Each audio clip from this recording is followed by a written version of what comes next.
The following podcast contains strong language and alternative facts. Follow us on Facebook and Twitter at Heel Podcast.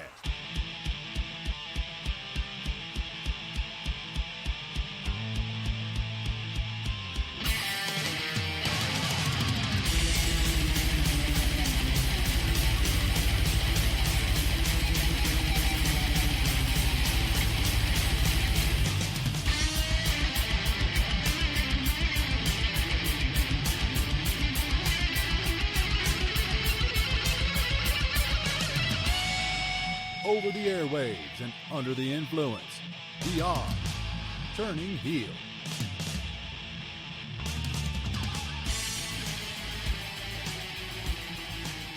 Hello Internet and welcome to the Turning Heel podcast, once again brought to you live in glorious lockdown sounding vision, ear vision. Lockdown Phase 3. the Reckoning. As usual, I am the Griz, and as usual, I'm joined by only Robert, the Brain Heenan. Hello. I'm a bit off today, I must admit, but we will roll on. We will rise up, and we will grab the holy grail of wrestling. I don't know what I'm talking about. Let's move on. Coming up today, we have a review of NXT, AEW's Fight for the Fallen, and last night's extravaganza, Impact Wrestling Slammiversary. Oh, it's going to be something. It is going to be something. And then we will finish off with a preview of Extreme Rules, the horror show. I mean, what a fucking title that is. But seems kind of appropriate. But we'll get there. Yeah. Hear our thoughts when we get there. We'll hear our thoughts and prayers. Or we might be sending them out. Yeah. Well, we are guaranteed later on tonight that someone will lose an eyeball. That's really befuddles me. I don't know how the fuck they're going to do it. Maybe they're going to have Tom Savini do some more magic. I mean, as much as a lot of people dislike that Bray Wyatt title, it does look pretty amazing in terms of the look of it. Yeah, it's as if like Leatherface just made his own championship belt. It's fucking cool. Yeah. I mean, I would love to own one of those hella expensive ones and then get it signed by Tom Savini on one side and then maybe Bray Wyatt on the other. Like, yeah, that would be the ultimate collector's edition, but I'm not shelling out like fucking $6,000 or whatever it was for it. Yeah, it's very expensive.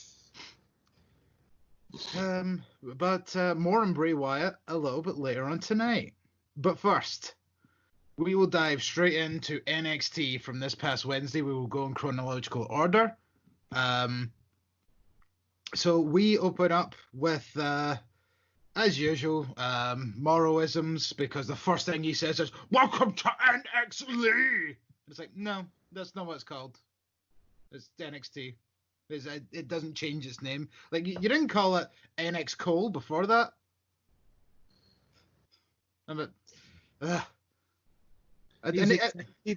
It's the first time in a year that they've had a new NXT champion. I know, but he also made that NXT joke last week. Well, not even a joke.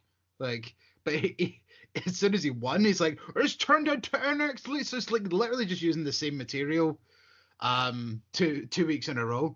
Well, the fans were also chanting it, so it kind of, to me, it gives them a pass to use it again. No, right there. That's my Morrow Sucks insult of the week. I feel like that needs its own theme song at this point. Ba-da-ba-ba-da-ba. I feel like it'd be a lot more like TV burp when they do like those weird segments where it's something stupid like the most obvious comment of the week, and then it would like show part of a TV show where like this one guy like held up a steering wheel that was all bent. He's like, that's not meant to be that shape. That's meant to be flat and round. And then it just cuts back to the theme song again. I feel like that's the kind of thing that I need. If any of you out there are good singers and want to create an intro for my ongoing hatred of Mauro Ranallo, please feel free to make one for me, and I'll take it off your hands for free. So Keith Lee comes out, blabs on, and pretty much the whole crux of this promo was he calls out Dijakovic, pretty much one of his biggest challengers, or rivals even, and got him to where, yes, frenemy, got him to where he is now, because the two of them like going at it for however long that they've been going at it for, has helped Keith Lee rise up through the ranks. And let's face it, it really has though, because I remember like the two of them were against each other and Dijakovic was already slightly more had like more airtime on NXT and everything as Keith Lee came in. And even like I think the first encounter they had, Dijakovic actually won that encounter, and then they just continued. They continued to feud on. They even went for the North American Championship. And so Keith Lee says, "You will be my first challenger for both belts, and he's anytime you want this shot, let me know." And so Dijakovic was like, "All right, let's do it tonight then." Probably the best decision for his first defense, because to me, each of them were the reason that they even got signed in the first place after their match at Battle of Los Angeles a couple of years ago. Yeah. So I think it's a nice beginning to his reign. It's nice in the way that that they're doing it in that sort of way that, you know, it is someone from his past. It's someone that has also beaten before, so it's quite good because it's not as predictable. Yeah, there's a chance he can beat him again. And plus, you know, you're going to get a good match anyway. Yeah, totally. I mean, obviously, as you know, that I'm not exactly the biggest Keith Lee fan in the world, but I can still appreciate that he's a good in-ring competitor. Mm-hmm. Not so much on the mic, but I did like his wee statement during the opening where he was talking about himself, and it was to me it was almost like breaking, as if he was going to start crying, which I thought for once you're actually showing a wee bit of humility. Yeah, which I thought was quite nice and quite personal. Yeah, because that's kind of, as we've said before, one of those things I don't really like about Keith Lee is the way he talks, as if he just speaks so monotone. As yeah, if, he's not humble at all. Yeah. Up himself. As if just like everything's scripted though. It's just kind of I don't know. It's weird to like. So actually, yeah, showing a bit of emotion was interesting. But we'll move on to our first action of the night as Damian Priest took on Cameron Grimes again. But this time, Damian Priest was 100% going into this match. And because of that, of course, he came out with the victory. But Gramey still put up a good fight against him. It just, you know, when the Archer of Infamy is at 100%, he seemingly can't be beat. At least by Gramey. I really enjoyed this match. Like, Grimes has really went up in my estimation over the last couple of weeks. His rhyming promos are hilarious. I think his promos just in general are hilarious, just in the way that like he'll always start talking all big and high and mighty, but then the second he gets pulled up by somebody, he just kind of flips around like, "Oh no, you know I was kidding. I wasn't being serious." And then they walk away. It's like, I was being serious. It's like he has like an altered sense of reality. Yeah. I like it because it's just kind of like he's delusional. Yeah, he's really funny. He's just sometimes he gets too big for his boots. I think that's the kind of thing. Like it kind of comes with this false sense of confidence that he has. Like, when he beat Finn Balor, and it's like, Yeah. oh man, I beat Finn Balor, and then Finn Balor came back and knocked his head in, and then he beat Damian Priest, and then Priest came back and knocked his head in, but he was just like he was getting cocky because like, yeah, but I beat you first. Yeah, fake it till you make it sort of deal. Absolutely. And I think even he was kind of saying that he was keeping an eye on, the winner of last week's match. Yeah, he did say he was going to beat Keith Lee. He was. Fuck it, you know what? Give him a shot. Like, He's only lost less than a handful of times since they went to 2 hours. and then even then, like the people that he has lost against are also people he has beaten. Like in terms of like, he has lost to Damian Priest, but he did also beat him. He has lost to Finn Balor, but he did also beat him. So it's like, why not just like, even if it's just for a second challenge, like Keith Lee coming out, it's like, all right, this week I'm going to defend my titles against Gramey, and it's like, fine, just do it. Like that's what you kind of want, is like just some nice little TV defenses of somewhat established stars. Well, and Roberts killed himself. Yep. No, I'm back. Just had to mute my mic for sneezing. Too much pollen in there. No, I don't know. Just started sneezing. But no, I think Grimes and Priest, I think they've got good chemistry together. And normally for a wee guy to fight a big guy, it can be quite awkward at times, but I think the two of them have got a good chemistry.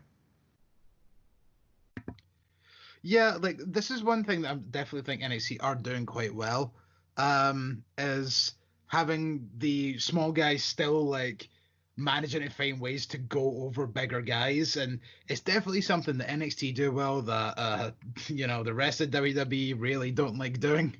Yeah, they do it in a way that's logical as well.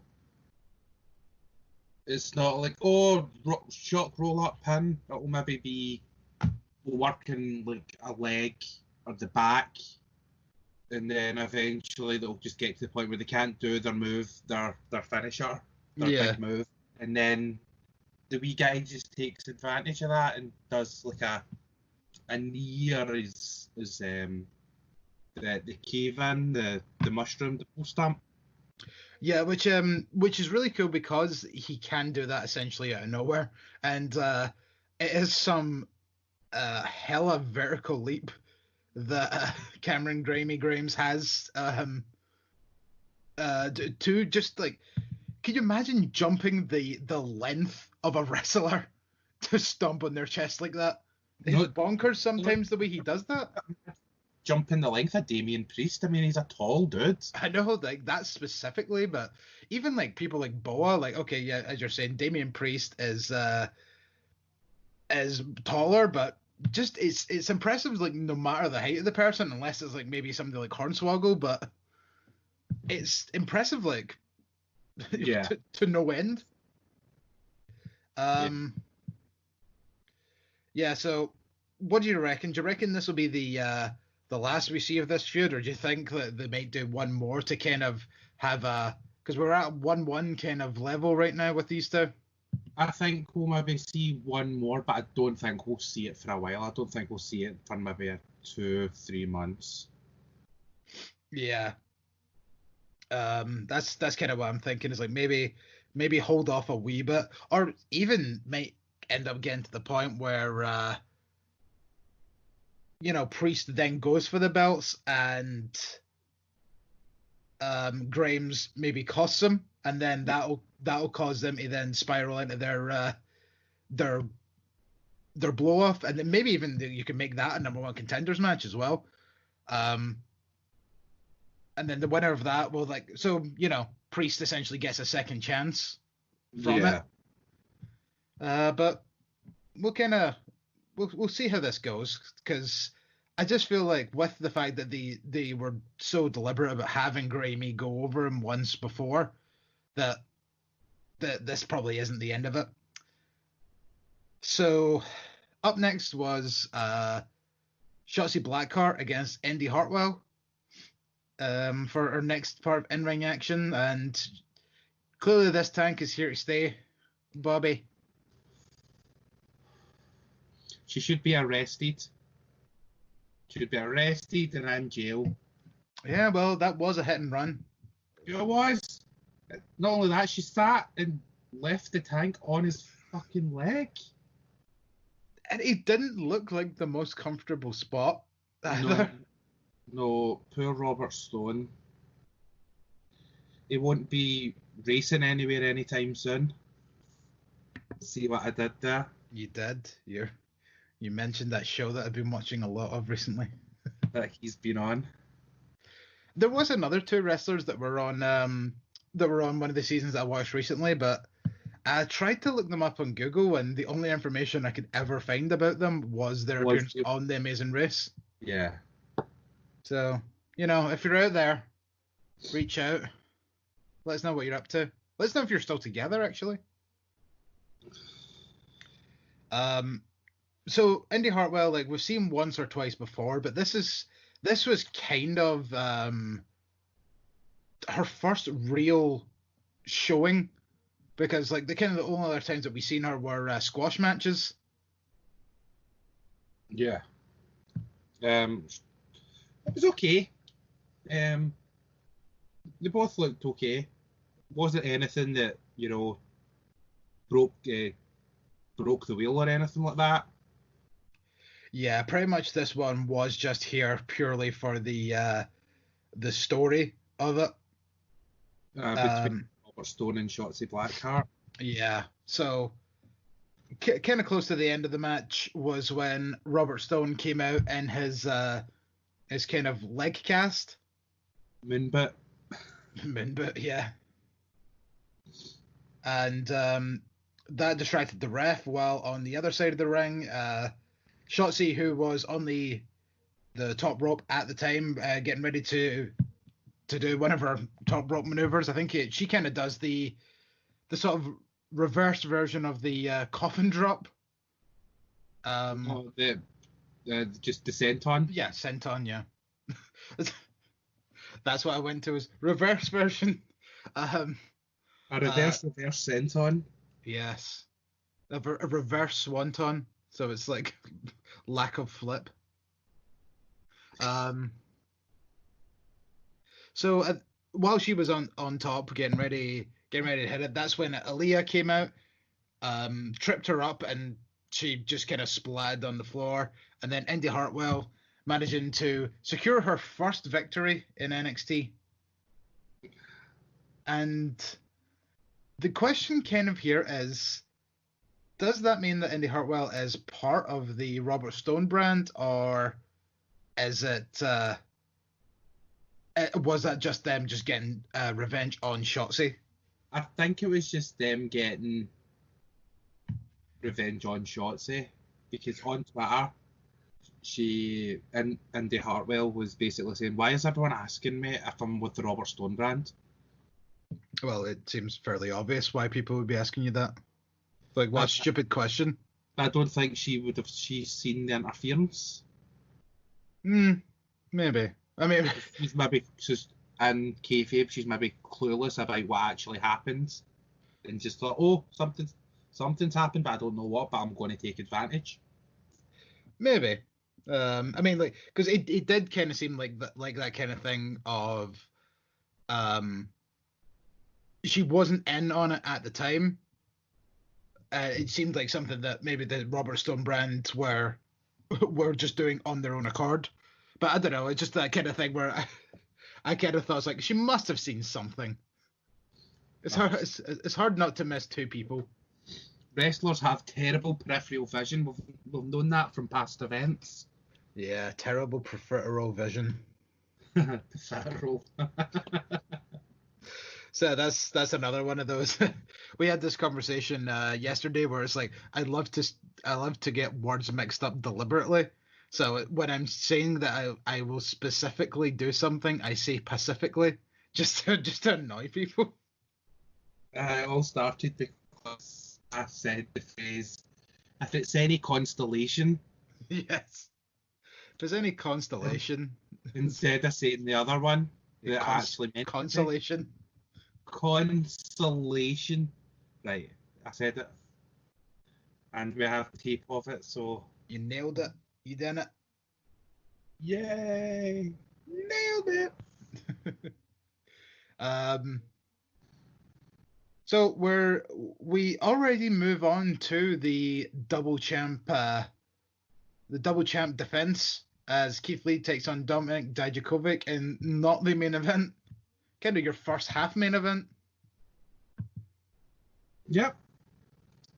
Probably just to try and win that segment of the ratings, because I know they do it in like certain blocks. Yeah. Because I think this and the 6-man tag on AEW were on at the same time. Right. Yeah. So I know it's that kind of thing. It's like, do you think that they're actually watching the other product like they used to do back in the day? Yeah, I think the two of them are, and they can lie all they want and say they aren't. Like, oh, we're not in competition with them, but then it just so happened that they announced Fyter Fest, and you do Great American Bash for 2 weeks, and then they announce Fight for the Fallen, and then you do a double title defense, and you have the NXT Women's Title defense as well. Yeah, they can lie all they want and saying they're not worrying about each other, but they clearly are. I know, exactly. It's that kind of thing. It's like who are you trying to kid here? You always done it, and yeah, you kind of hit the nail on the head there. Exactly. Like Great American Bash was not going to be a thing right up until they were like, oh, we're doing 2 weeks of Fyter Fest, and then all of a sudden it's like, oh, the Great American Bash starts next week. It's like, you didn't promote that at all. Like, AEW promoted that for weeks. You just kind of announced it when you announced the double title match. Yeah. But obviously, surprise, surprise, you know, the two of these big leviathans get in the ring, and it ends up being a good match. What a shock! Yeah, fucking shame on us. the thing that going into this match though, like, it did obviously kind of bother the match a little bit for me. It's like I knew that there wasn't going to be a title change though, obviously, but I'm actually quite surprised that the match ended, because I was convinced throughout this whole match that we were going to go 20 minutes and then Karrion Kross was just going to run in and cause the DQ, which didn't happen, because Keith Lee did actually pin Dijakovic with his big bang catastrophe. Yep, the BBC. He got his big black BBC. cock. I love that's the joke. So they've stopped calling it the BBC now on television. They just call it the big catastrophe. Yeah, I think probably for the best. I think it would be a bit more, like as you said, it was a bit obvious that he wasn't going to lose the belts. Yeah. You think it would have been less obvious if it was just the North American title on the line? Yeah, because that's the kind of thing. That's the kind of thing. Like, and this kind of goes for, you know, almost all promotions right now, considering there are like 3 different people that hold like all the gold. Because you've also got Evil and New Japan holding 2 belts. You've got belts. Yeah, all the Johnny 2 belts that we got going on here. We got Keith Lee holding these 2 belts, and you also kind of have Bailey holding 2 belts. They holding 2 belts. So where does this kind of like go in terms of like all these people like holding two belts? Is it going to come to this kind of thing of the age old wrestling rule of, oh, you're going to have two matches in one night kind of thing? Well, I don't think that's necessary, but I think that's what will happen for him to drop one of them. Yeah. But I mean, they're doing double title defenses now. Yeah. We had one on NXT this week. We've had two in New Japan. One pre-pandemic, one middle pandemic. Oh well, yes, yeah. I suppose we are still during.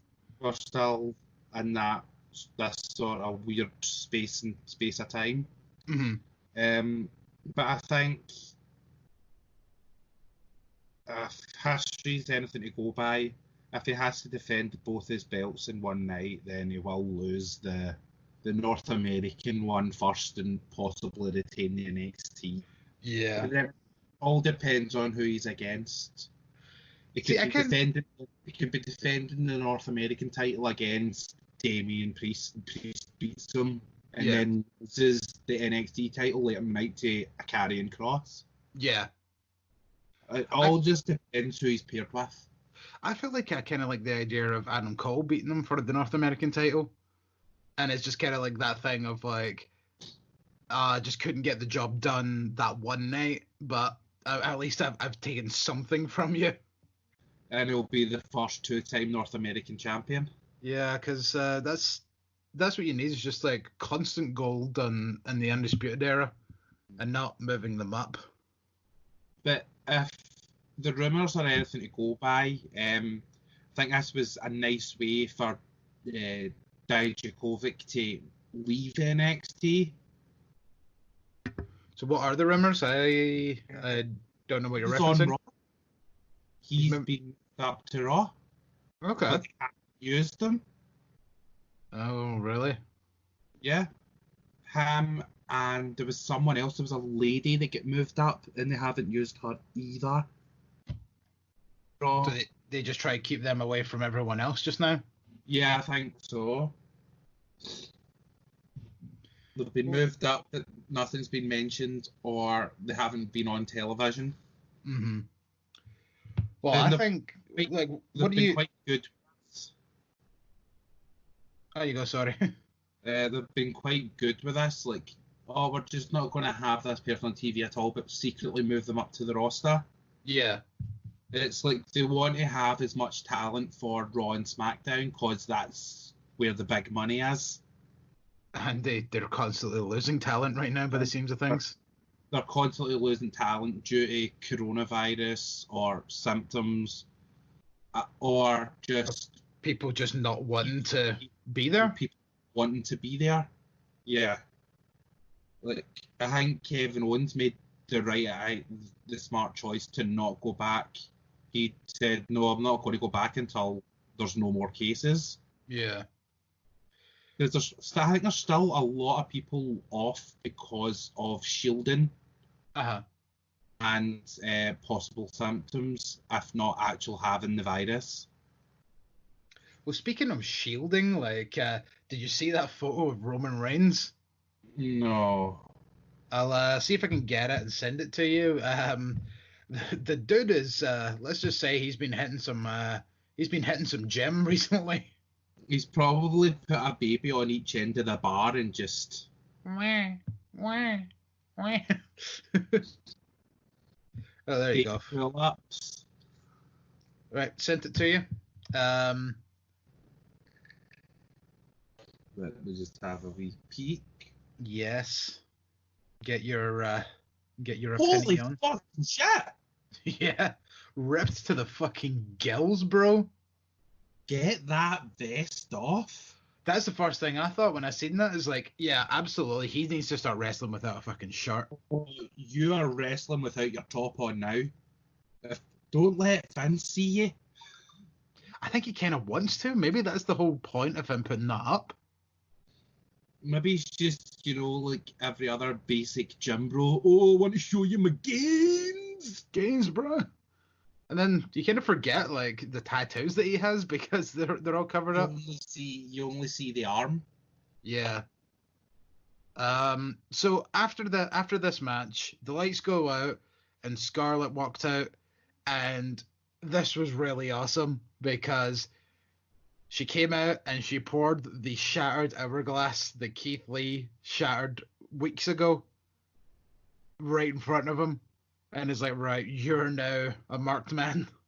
Yeah. And they've binded their time with this one as well. Yeah, I just like the way that they use Scarlett and NXT. Like, she's not like she's not a manager where she gets involved. Yeah. She has sort of like the harbinger of your own doom. It's like, like the movie It Follows? Yes. She's a bit like the thing that's coming to get you, but it's far away and you can see it coming towards you. Yeah. And then when it gets to you, that's sort of when it turns into Karrion Kross. Yeah. I know. How difficult is it not to call him Killer Cross all the time? I'm going to try and just call him Cross. Yeah. But I just realised watching this week that his name's a pun. It's a pun? Aye, Karrion Kross. Karrion Kross. Carrying Cross. Because of the religious thing? Yeah. Interesting. Well, yeah, I think it sounds like a pun. Yeah, because you're going to fall and pray. Who do you pray to? Yeah. Jeebus. Karrion Kross. And he was carrying Cross. So just the way she presents herself and her movements, they're just, she's a fucking star. And she basically does nothing. Yeah. But she does everything. She's essentially the calm before the storm. She's amazing. And like the whole stage sort of presentation with her as well is very interesting, just in the kind of way that, like, she, like, the spotlight kind of hits her, but you don't see her exactly, and then she kind of walks out into it, and it's just like, yeah, I think so, because her skin is so pale, because she's not like a tanned woman. Like, it takes a while for her visage to show up in the lights and the spotlight, and it's almost like that scene in Halloween where Michael's in the cupboards and you just gradually see his face just appear. And it's just fucking cool. That was a good reference. So just to go into the backstage segment that happens a little bit later in this episode, Dijakovic is talking backstage with the backstage announcer, and Killer Kross done it again. I'm just going to wing it.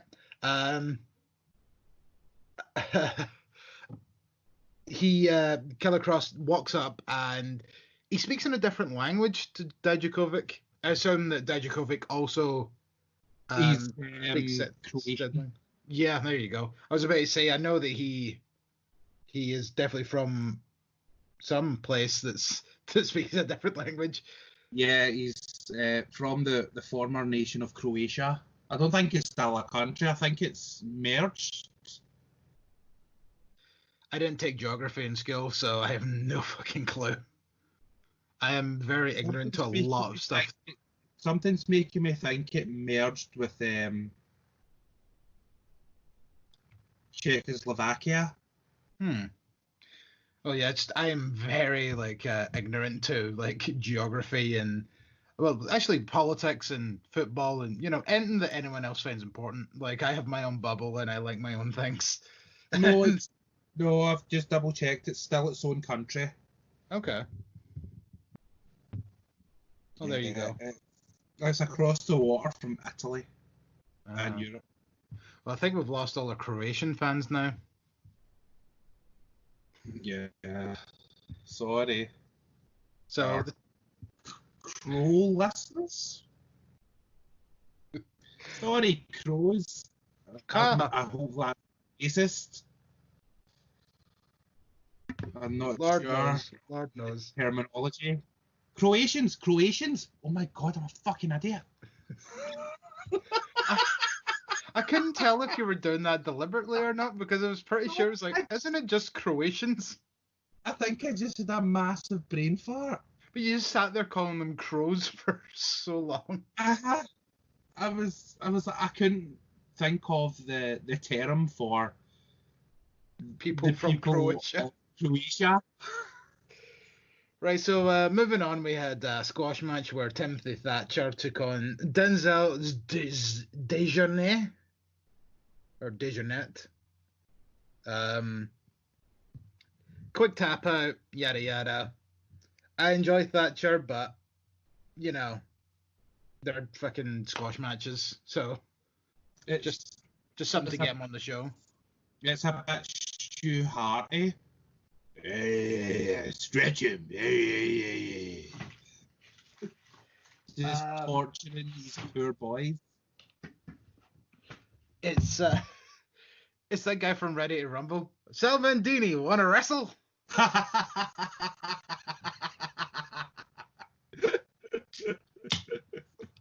That's great. Oh man. No, I like this wee angle where he's just being an absolute dickhead. Yeah, well, he's doing it because he can, I suppose. Yeah, nobody's gonna stop him. Yeah. I mean, what's his face? Come on, it's gonna come. It's Only Larkin. Yeah, he's sure as hell gonna try. He got tapped out by Timothy Thatcher a couple of weeks ago, but it looks like he's willing to take another shot at him. So yeah, it's like the wee ankle nippy dog going after the big dog. Like, I like Oney Larkin, I really do, and I know that eventually he will beat Timothy Thatcher. Yeah, but it's as if he's just not figured out how to yet. I know, and I think like also like he kind of went into that first match like a bit injured, so maybe it's just going to be kind of one of these things that where he needs to kind of take a step back, heal up whatever injuries that he needs, and go at him 100%. Next time, maybe the outcome might come a bit differently. I can see it going to the fight pit. I would love that to be a constant thing that only involves Thatcher and feuds. Wrestling is missing when wrestlers had their own specialty matches. Exactly, because for the longest time, the Hell in a Cell was kind of the Undertaker match. Yeah. And then Kane, ladder match, the Hardys, Edge and Christian, table match, the Dudleys. Matches that people are sort of known by. Yeah. Like, if you just said like table match to like someone that was a fan during like the Attitude Era, they'd go, "Oh, the Dudleys." 100%. They were known for tables, like not just being in tables matches, but they used tables as their weapon of choice, like all the time. So I think Thatcher, with Thatcher in the fight pit, I think that could sort of be a nice wee trick that NXT could use going forward. Not use it all the time, obviously, like use it like very sparingly, but so that when they go, when Thatcher says, right, you know, I've had enough of this, you and me fight pit, and then sort of everybody just goes, oh shit. The way that we used to be a bit Hell in the Cell. Remember what happened the last time he was in the fight pit and he got 2 teeth knocked out and then still beat Matt Riddle? Yeah. Because I think it's going to depend on the people that he's wrestling, but I do see that Oney Lorcan and maybe even Danny Burch are two of those people that would do really well in like a fight pit match with them. Yeah, they work well in that sort of style, I think. So I think they would possibly flourish in that environment and maybe get a wee bit more eyes on them. Look after the challenge, the Undisputed Era at that takeover last year. Yeah, exactly. Was it last year? Maybe a year before. I think that sounds about right. But yeah, because you're right. When they came out for that match, nobody cared, and then when that match ended, everybody cared. Yeah. But the thing I feel like they should try and build up to is trying to get Timothy Thatcher an NXT title match in the fight pit, and like maybe Keith Lee or whoever is champion at the time being like, oh no, you're not gonna get me that way. I think then to the point where he goats them into it. Yeah, another person that would, I think, do it really amazing in the fight pit would be Karrion Kross. Yeah. He's done those similar style matches. He's been in those he's been involved in those Bloodsport events during WrestleMania weekends. He sure has.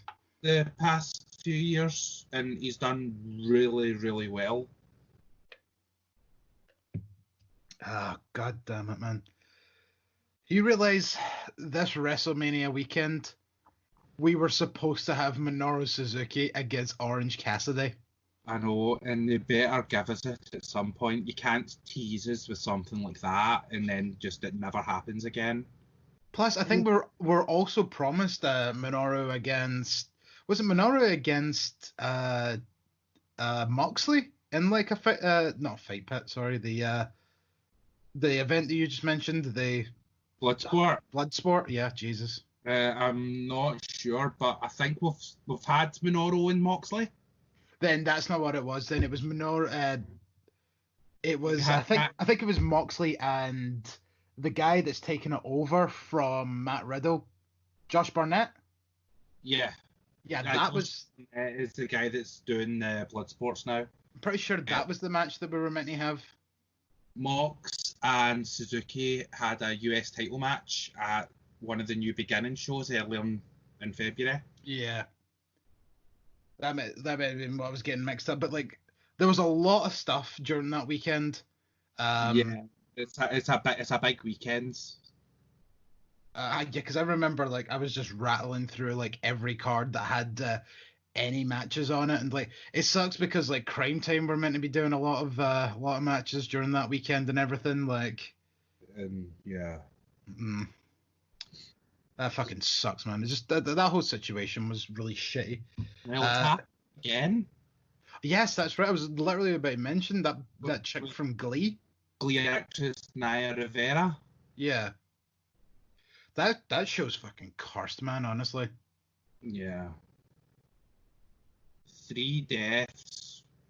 1 pedo. Well, he was one of the deaths. Oh, good. He committed suicide after everything got revealed. Well, to be honest, I have absolutely no sympathy for him, so fuck him, but like I feel bad for the other two. Yeah.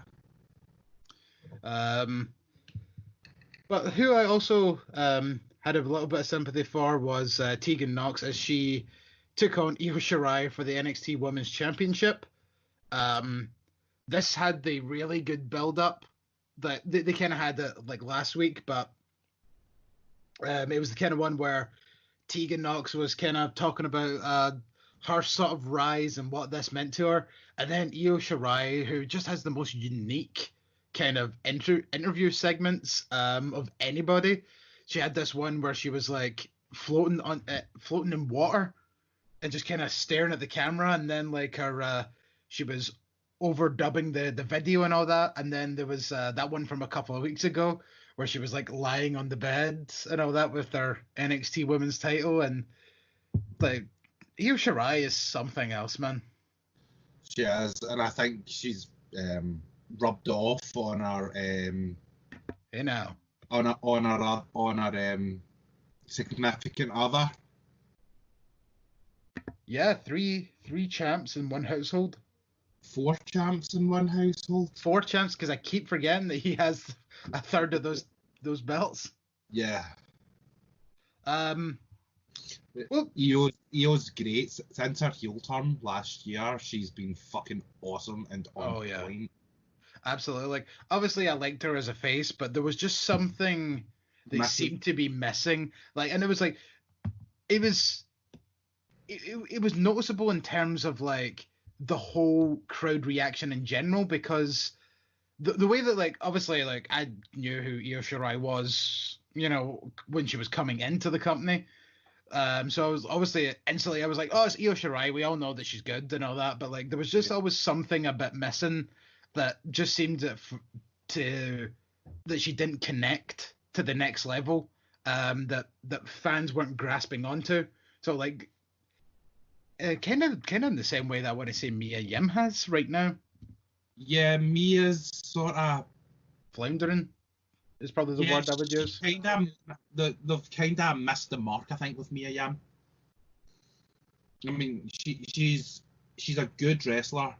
She's good, but our thing with, they were close when she was feuding with Shayna, I think, and she was taking out Marina Shafir and Jessamine Duke. Yeah, and I really thought that she should have maybe won the belt then. But the thing was, like, the match between the two of them wasn't the best. Yeah, the build-up was awesome. The build-up was great, with her basically eliminating the other horsewomen. Yeah, the threat, essentially. Yeah, what's the biggest chance of costing her the title. Thought that was great, but then when it came to bell time, yeah, something was just a bit. Yeah. I don't know. Like, I would kind of. She didn't have that sort of intensity that she had during the build-up. Yeah. That was kind of lacking in the match. But I also kind of felt like maybe the match shouldn't have just been a standard singles match. I feel like maybe it could have been better if it was something like a street fight or something, having a bit more intensity in the match. Yeah, a bit more aggression. Yeah. Because obviously that was the exact kind of thing that she was doing. And then it's like, it's hard to take someone that's, like, you know, taking out people backstage by using any means necessary, including weapons and stuff, and then them coming in and having a standard wrestling match. Yeah, it's a bit odd. But I mean, obviously that was about a year ago that happened. But maybe the thing that Mia Yim might need at this point is possibly her own heel turn, or at least a change in character. Well, you have some new one, and Io kind of flips depending on the story. Yeah, you're right, because she was definitely the heel in this match. Charlotte's not there for now. No, Charlotte's out for a while now. Yeah, and Shayna's on Raw, so, and Candice isn't there yet. I think she's getting there. She's getting there, like, to be like the big bad of the women's division for NXT. Yeah, but I think, because I mean, you have Candice, Aaliyah, Rhea. I mean, I'm talking heels. Oh, okay. Candice, Aaliyah. That's really it. Yeah, because where's Chelsea Green gone? I think it's just when I was thinking about it there, Chelsea Green and Vanessa Bourne were moved up to Raw, and they haven't been used. That's right, yeah. Because that was the whole point when, like, she won that match with Charlotte Flair a couple of weeks ago, and she fired Robert Stone. That was meant to be her moving up to the main roster. That was I remember that now. That was the news story going about at the time, and then she's just not been seen since. Yeah, so Vanessa Bourne's a random shout though. Yeah, that one really confused me as well. So you've got 2 heels on the NXT women in the women's division that I Dakota can think Kai. of. Dakota Kai and Gonzalez. Yeah. Right, so there's 4, but you can count more faces. Yeah. Tegan Knox, Rhea Ripley, Shotzi Blackheart, Santana. Oh yeah, Santana. And I get it. Io, as I said, she kind of flaps depending on the situation. Io's literally in the middle of these two lists.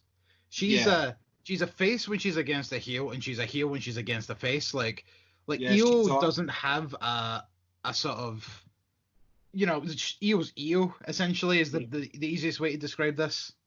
Yeah, she's on like a list of her own. Yeah. So I think NXT now is pretty much lacking women-wise. Yeah, it is a bit. So I feel like it's either they need to bring new and then Indy Hartwell, who's the newest one, like she's obviously a heel, but sorry, Mercedes Martinez is back. Oh yeah, and she is definitely a heel now as well. We haven't seen Xia Li in a long time. Yeah, I don't think we've seen her since she broke Aaliyah's nose. No, I'm pretty sure we've seen her more recently than that. Was she not the one that lost to Aaliyah when what's his face when Robert Stone threw up in the middle of the ring? Maybe I can't remember. Because it seems like Xia Li was on TV like an awful lot, and then I feel as though I've not seen her for ages. Yeah, but that's the thing. I'm now starting to maybe put 2 and 2 together and starting to think that maybe she may have been one of these people in this list of COVID. Possibly. Because the fact that she used to be on like nearly every episode just having little matches, because, I mean, she's probably the least experienced women's wrestler that's on the NXT roster in terms of years. And then she just stopped appearing. Yeah. I mean, that's just an assumption. Don't take my word for it, but we'll kind of see. But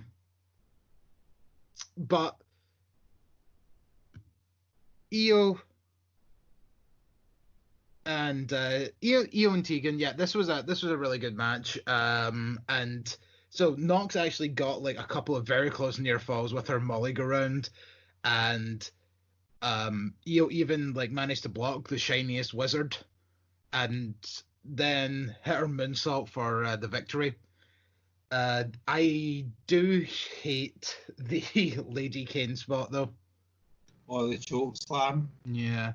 I mean, I don't mind her doing it, but to bring in another one, I hate the way that he constantly goes, "Oh, it's Lady Kane!" It's like, other people do the fucking choke slam.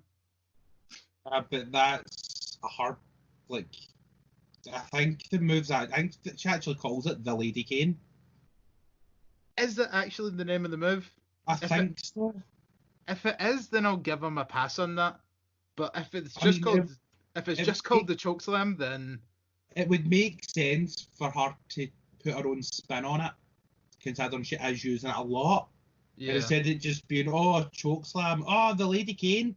It's kind of makes it a bit more exciting, and because we know that like obviously her 2 favorite wrestlers are Molly Holly and Kane, hence why she uses the Molly go round and the chokeslam to honor her 2 favorite wrestlers. But I don't know, it's just I really am considering. Did you also see the news this week that Tegan came out? Oh. Yeah, I was going to get onto that just before we moved into AEW. So Tegan Knox has came out.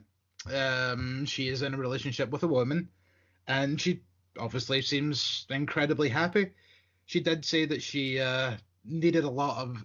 She kind of confided a lot in Sonya Deville before coming out, because Sonya was kind of like one of the first out female wrestlers in WWE. I think she was the first. Yeah. So, she confided in her a lot, and then has done it herself. And I it was something that just kind of took me by surprise. It's like, all right, like, absolutely congratulations and all that. Like, it's sweet. It's like I wasn't surprised, but I wasn't like kind of like, all right, okay, she's just kind of like, oh, cool. Yeah. Another member of the community. Yeah. But that was NXT this week. There was one other backstage thing that I forgot to mention, and that was that Robert Stone tried to apologize to Killian Dane about the coffee situation from the week before, and Dane was like, "All right, well, you want to make up to me? Get me a match with Dexter Lumis." So is there a possibility that Killian Dane's going to be managed by Robert Stone? It might be an attempt by Robert Stone, but maybe it's going to depend on what actually happens in the match. Maybe if Robert Stone does manage to interfere, maybe him and Aaliyah try and interfere in the match, and it causes Dane to get a win, because let's face it, Dane's not exactly been on the winning end of a lot of matches over the past however many months. I would like thinking about it, I would like him to be in like Robert Stone's wee stable, but be the way that it used to be in like the 80s, where a manager would have multiple clients, but they weren't related in any way to each other. Yeah, like the Heenan family. Like you could keep like Killian Dane away from Aaliyah and not have them as a thing, because to me that just doesn't work. Yeah, we've got this snotty fashionista paired up with this Belfast bruiser. Mm-hmm. It doesn't fit. So, but whereas if they just have their relationship just as, or they have the same manager. Yeah. So them separate, I think that would work. Possibly. It's all, as I say, I think it is all going to depend on what comes out of the result of the match, to be honest. Yeah. So it's going to be interesting though, like at the very least seeing if it does, because as I kind of say, like the way that Dane hasn't won a lot of matches recently, like why not give him a manager? Like see if this ends up being a thing, and then maybe even just continue just chucking random people in the Robert Stone brand, like just to kind of give them a bit of notoriety. Like I think a lot of people forget that NXT is a developmental brand. Yeah. They should be trying things like this. Like, you need to have a wee bit of wiggle room, like to try new things, and maybe now's not the best time for it to work without an audience. Mm-hmm. But everyone takes it so super seriously. NXT, actually, I'd probably argue the opposite. I think now is the perfect time to get people on TV that might not be the most known people, because then that means by the time that crowds come back, they'll know these people and they know like their opinions on them. Because the worst thing to do, or the worst thing to happen about being a wrestler is coming out to complete silence because nobody knows how to take you. So, so like at least right now, like say if they brought like random people, like I don't know, for example, like a name off the top of my head would be that Chinese guy Boa. Like I've seen him in like 3 or 4 matches. Why not like try and get him on TV? Maybe pair him with Robert Stone for a couple of weeks, just to get him on TV, just to get him to have a couple of matches, and then that means like hell if they're even allowing fans to go back in the Full Sail next month, they'll have an idea when they see Boa as to how he take that guy, other than him just coming out and going, who the hell's this guy? Oh, I remember him from that shambles of a breakout tournament that Jordan Miles won. Yeah, let's just not talk about that one. Yeah. forget that ever happened. What a rough couple of weeks that was. Yeah, wasn't the bestest. And now I think wasn't there something recently that came out that he said something along the lines of, "Oh man, I feel really bad for what I've done," and all that. It's like, you probably should. You know, you probably know it's a touchy situation considering the subject matter.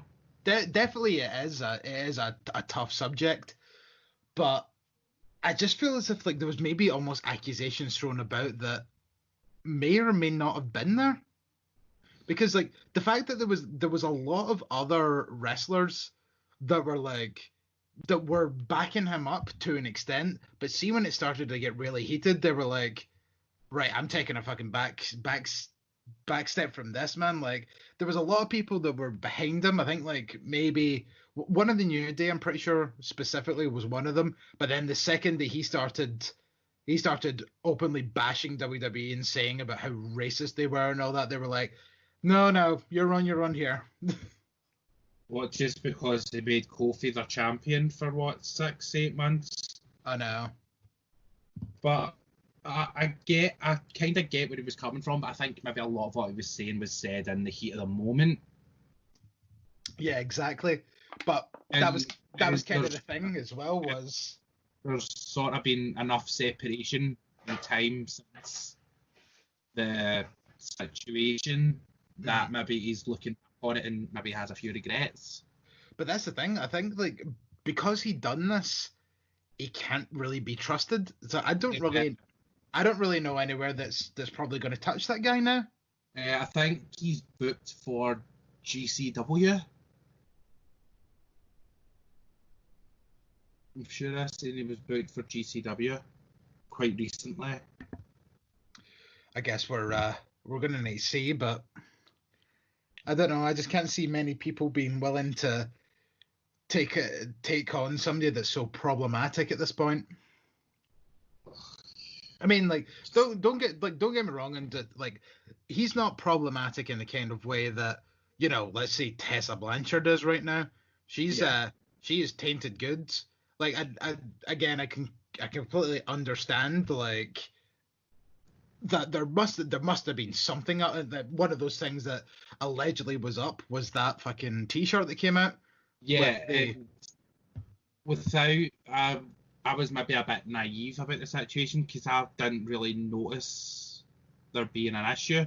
But then when speaking to people and they pointed it out, I was like, right, okay, I get it now. Yeah, it looked a bit like a gollywog, which was those kind of old racist dolls. Was the kind of first thing that I thought of. The jam jars. Jam jars? Is that another name for them? No, that they were on jam jars. Right.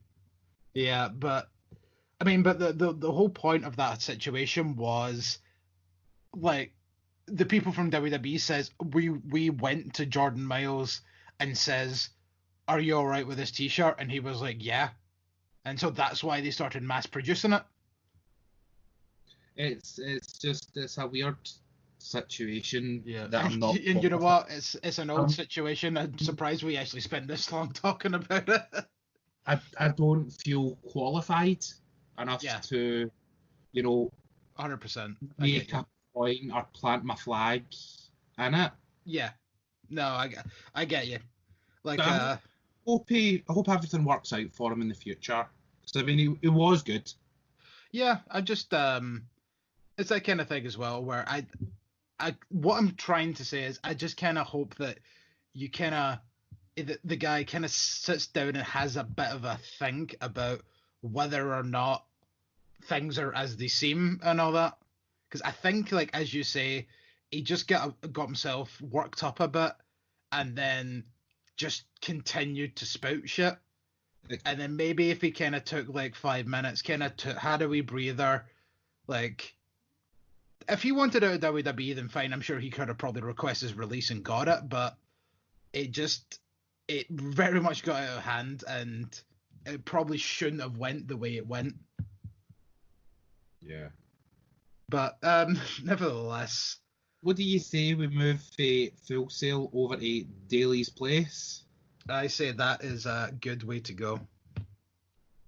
This week, EW's Dynamite had their Fight for the Fallen special, and they had their website up for their charities. They were donating to COVID relief charities for the north of Florida.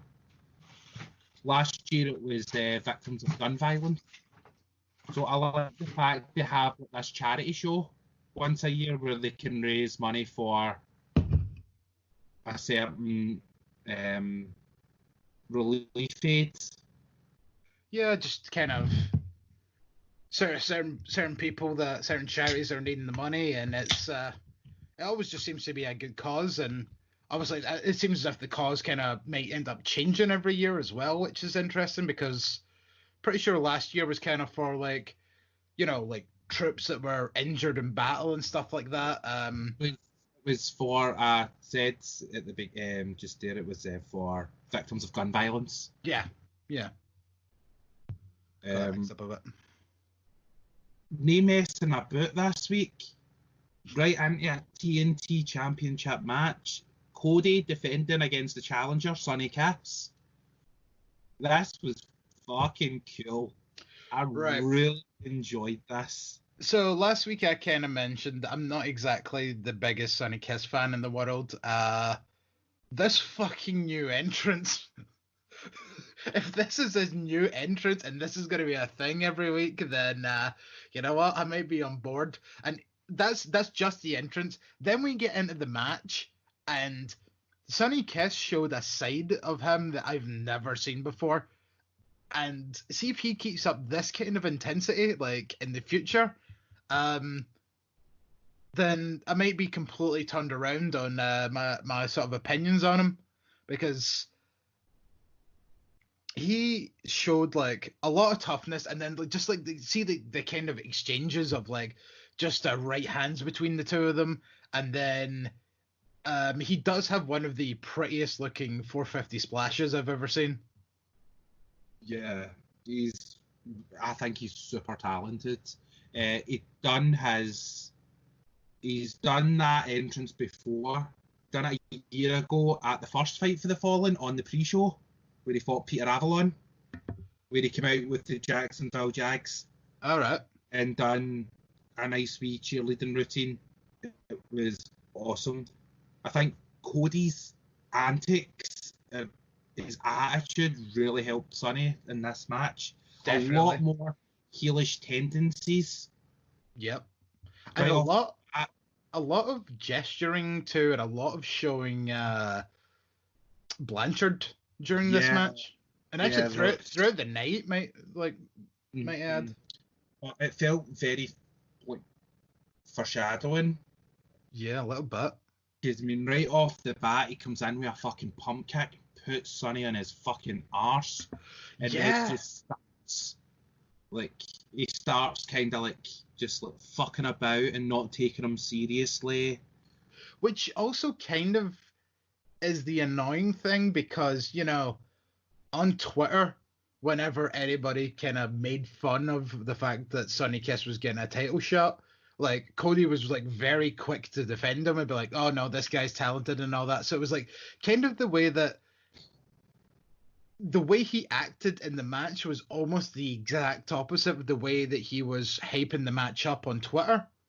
I think it's the mentality of, right, see if I just say this guy's shit and I beat him, what have I accomplished? I've beat a nobody. Who I've said I'm beating this no one. Yeah. There's no point in Cody basically saying beforehand that Sonny Kiss is shite, because he's not accomplishing anything after the fact. Yeah. But I did like that Arn pulled Cody to the side out the ring and went, you want to win this match? You want to win this match? Then get your head out your arse. Yeah. Arn, it looked as though Arn was getting pissed off with Cody during this match as well. Yeah, because the kind of screwing about, and like there's definitely like a new attitude there.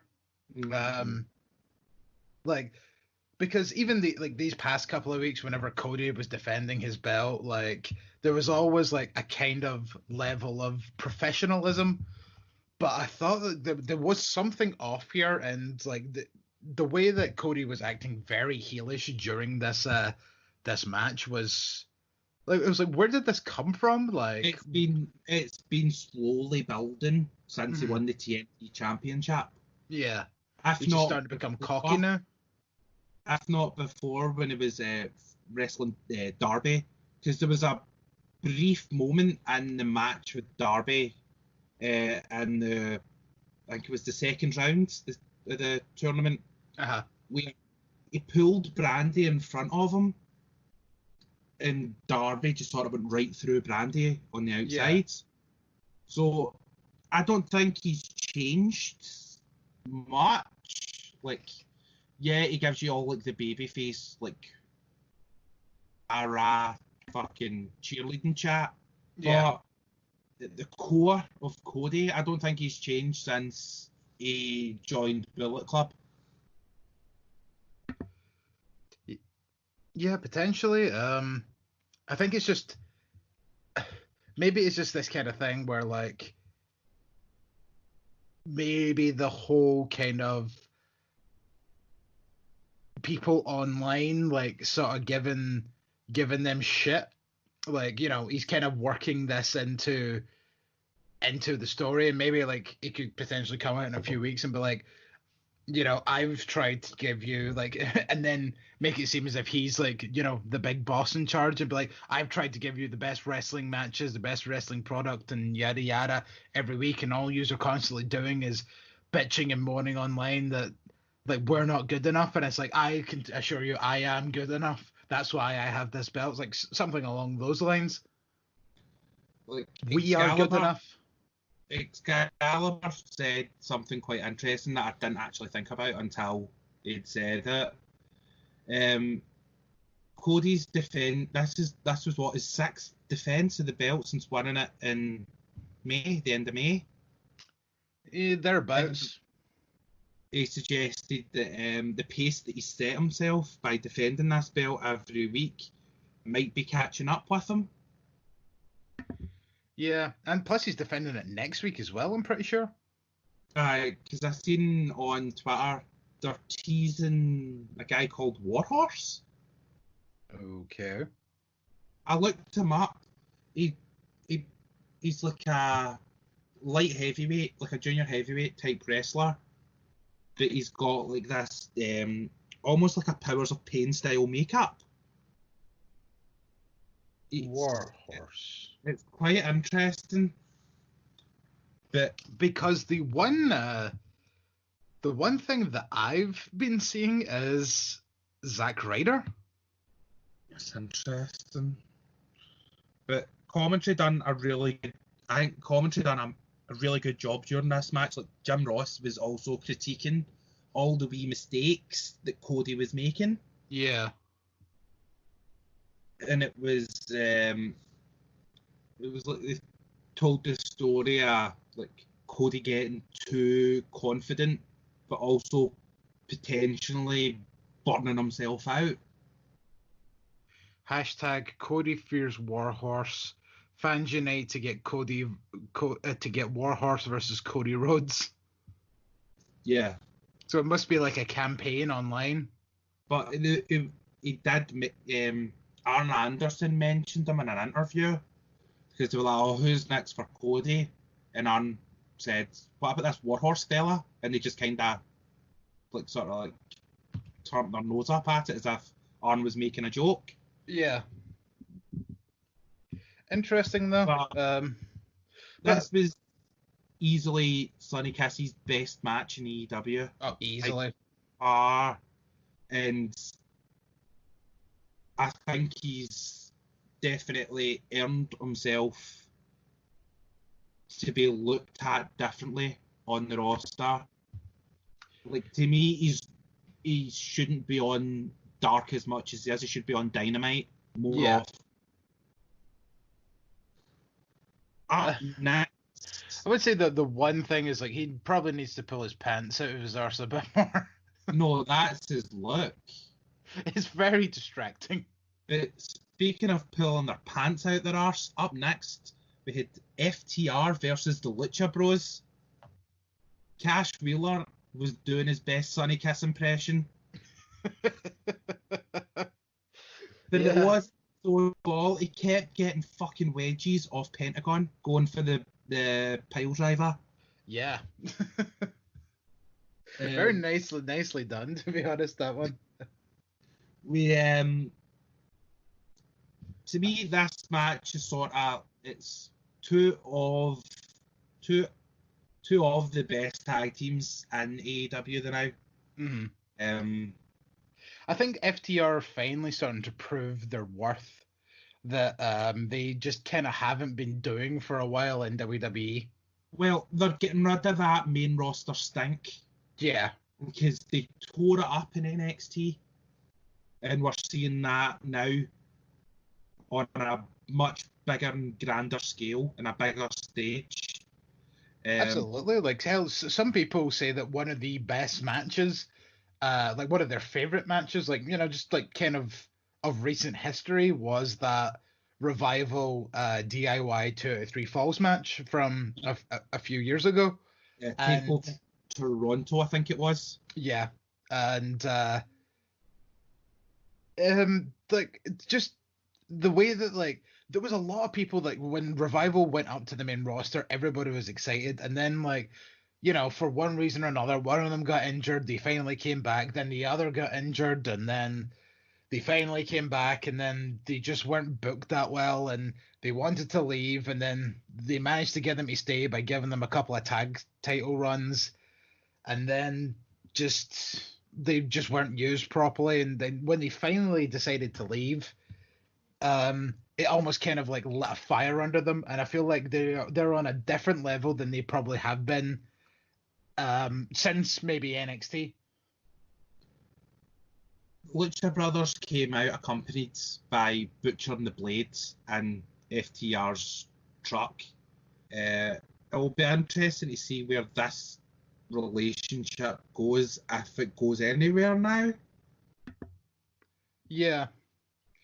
Because I thought maybe it was just, you know, Butcher and the Blade are still kind of pissed from the interview that FTR done about a month ago. Yeah, when they debuted. They had we sort of scrap. Yeah. I didn't even realise that they'd stole their truck until I thought they were last week when they had the 8-man tag. I thought they were just trying to rip the piss. Yeah, no, that was their truck that they took. Yeah.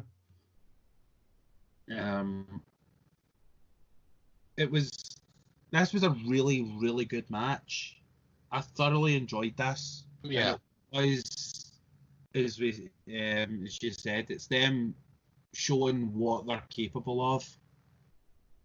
And then the fact that, like, not only that, but the fact that FTR are in the ring with arguably 2 of the best wrestlers in the world right now, definitely helped them. And I think, like, them realizing that as well, and knowing that they needed to turn this up to, you know, another level. And again, like, as I said, they have been. Look at that 8-man tag from Fyter Fest that they all had, and, you know, like, you could even say, like, oh, Butcher and the Blade were, like, the worst of the 4 tag teams in that match, but even then, they still shined. Yeah. Shined. I think correct. Tense. And to be honest, right now, the fact that, like, AEW's tag division might be, like, the strongest division that they have in that company.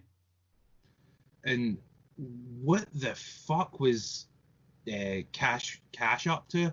That the tope to Pentagon, and then he turned it into a swinging DDT.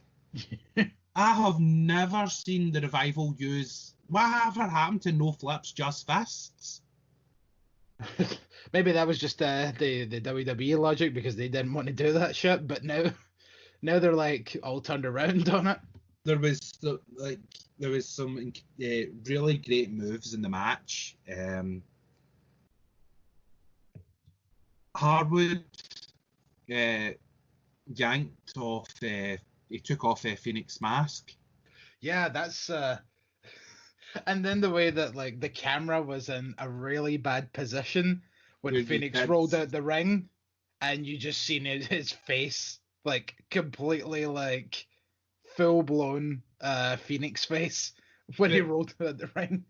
But to be fair, if you want to see his face, just watch any sort of street fight or hardcore match that he had in Lucha Underground, because his mask got ripped to fucking shreds.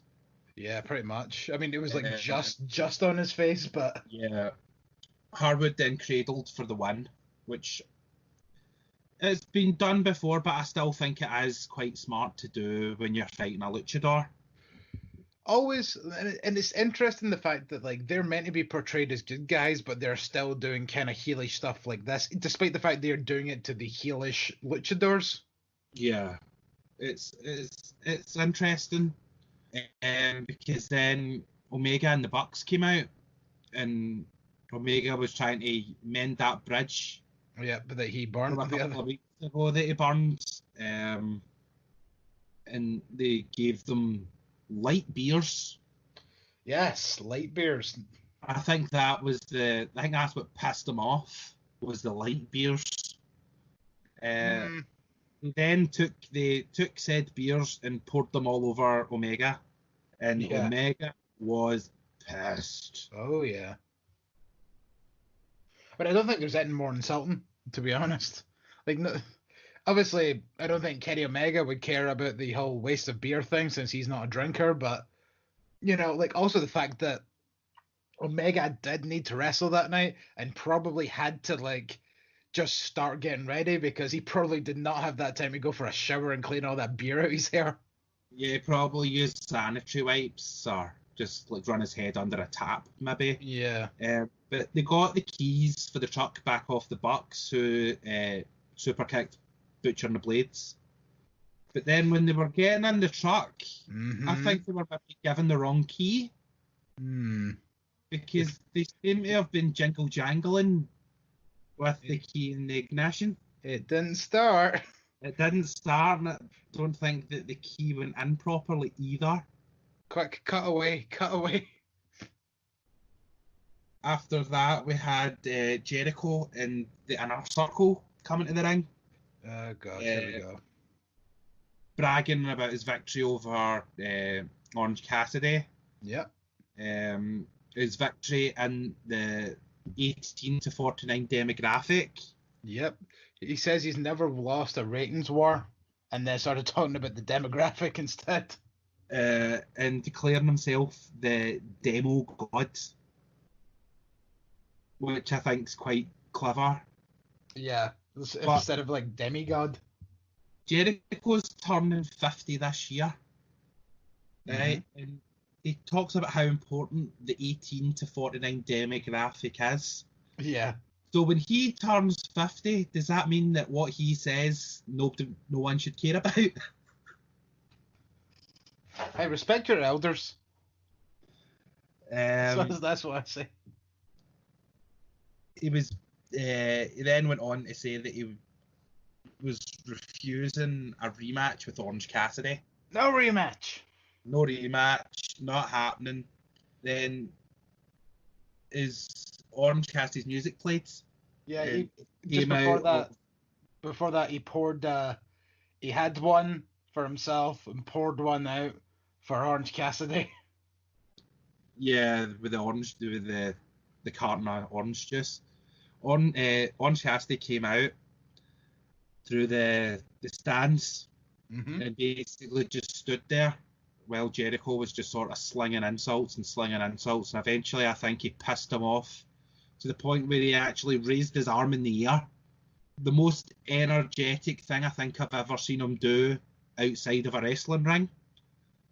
Then slowly turned his thumb back to give the inner circle the thumbs down. Again, and then there was such a delay with that even like Jericho's like, "Oh, you're giving us the thumbs down." I think that was supposed to be a that of it as well, since Orange is quite lethargic. Uh-huh. That his stunt would have been lethargic. But like, I just mean more in the way that it was like because of the delay. Like, yeah, like, obviously there was meant to be a bit of a delay there, but I just loved the way that like even Jericho during that point was still like hurling, and so it's like, oh, you're gonna give us the thumbs down? Oh, like, is that what you think? No rematch for you. A couple of seconds after the thumbs down, the inner circle were doused with orange juice and peel.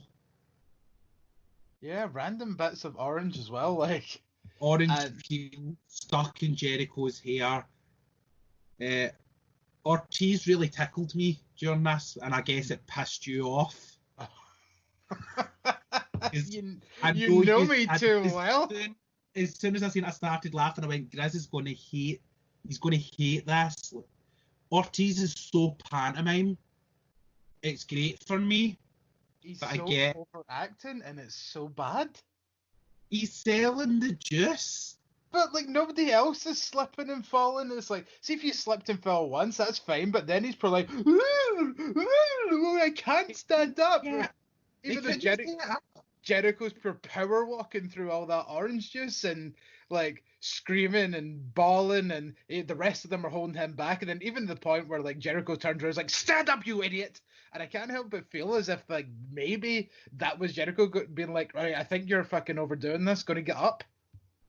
Well, it was asking his alleged $7,000 jacket was ruined, and they asked for a towel. So someone threw in a towel, and as he was using it, and slowly revealed to be the big self-portrait of Orange Cassidy. But that was the best bit, was because he started wiping his face, and then you just heard like Jack Swagger, because like Jericho was still holding the mic, so you just heard Jack Swagger, just like Jake Hager, just kind of go, don't use that, don't use that, and he's like, yeah, what? Why? And I was doing the same, and then just kind of reveal of and now it would appear as though Orange is going to get his rematch. Yeah, because Jericho... We're about a month away. Mm-hmm. I can see this happening at All Out. Interesting. Because Jericho was on the commentary for the next hour, and that was the first thing he said. It's like, oh, there's going to be a rematch, and he's going to have hell to pay. It kind of, like, Jericho going on about the ratings, it was... It kind of felt a wee bit defensive. Maybe. I mean, that's the kind of thing that he's doing on Twitter right now. Because from what I've been able to see, they were beat 3 weeks in a row. And the ratings. So it kind of felt like they were maybe Jericho was trying to be more defensive than. I know what I'm trying to say, I just can't get the words out. Yeah. Every week that AEW's been beaten in the ratings, though, they bring up the whole fact of, yeah, but we have the important demos. And it's like, yeah, you know what? Probably you do. But this is a conversation that me and, what's his name? That other guy that's sometimes on this show. Oh, Chris, that's it. We've had conversations like that before, like where it's like, yeah, like you can go on about the demos all you want, but see if you're called into a room with TNT executives and they're like, oh, your ratings are low, but then you come back with, yeah, but we have the highest demos, and they're like, yeah, but we care about ratings. Like, I don't give a fuck about your demos. I think there's been talk of the 18 to 49 demographic since the Monday Night Wars. Yeah. I think it's more important than what we realise. And then, like, also, I think there was something I heard along the lines of that 50 plus is, like, the highest demographic for NXT. Yeah, the 50 plus demographic, they're winning that with NXT. But why? I don't understand the ratings and the demos and X, Y, and Z. It doesn't make sense to me. It's really confusing. But we had an interview next with Jurassic Express, who then just went to laugh and make fun of Chris Jericho, calling him an idiot. Just, your usual sort of schoolboy insults. Jericho then retorted when he joined the commentary test, relieving Taz. Taz was on commentary. I should have maybe said that. Was replacing Tony Schiavone this week because his coronavirus test results hadn't come back. So rather than risk it, they just stayed home. So Jericho then joined, trying to clean himself up.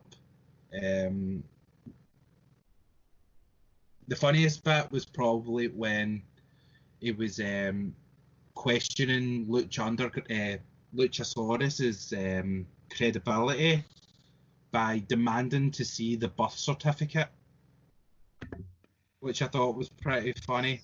Yeah. Which Luchasaurus has now provided on Twitter.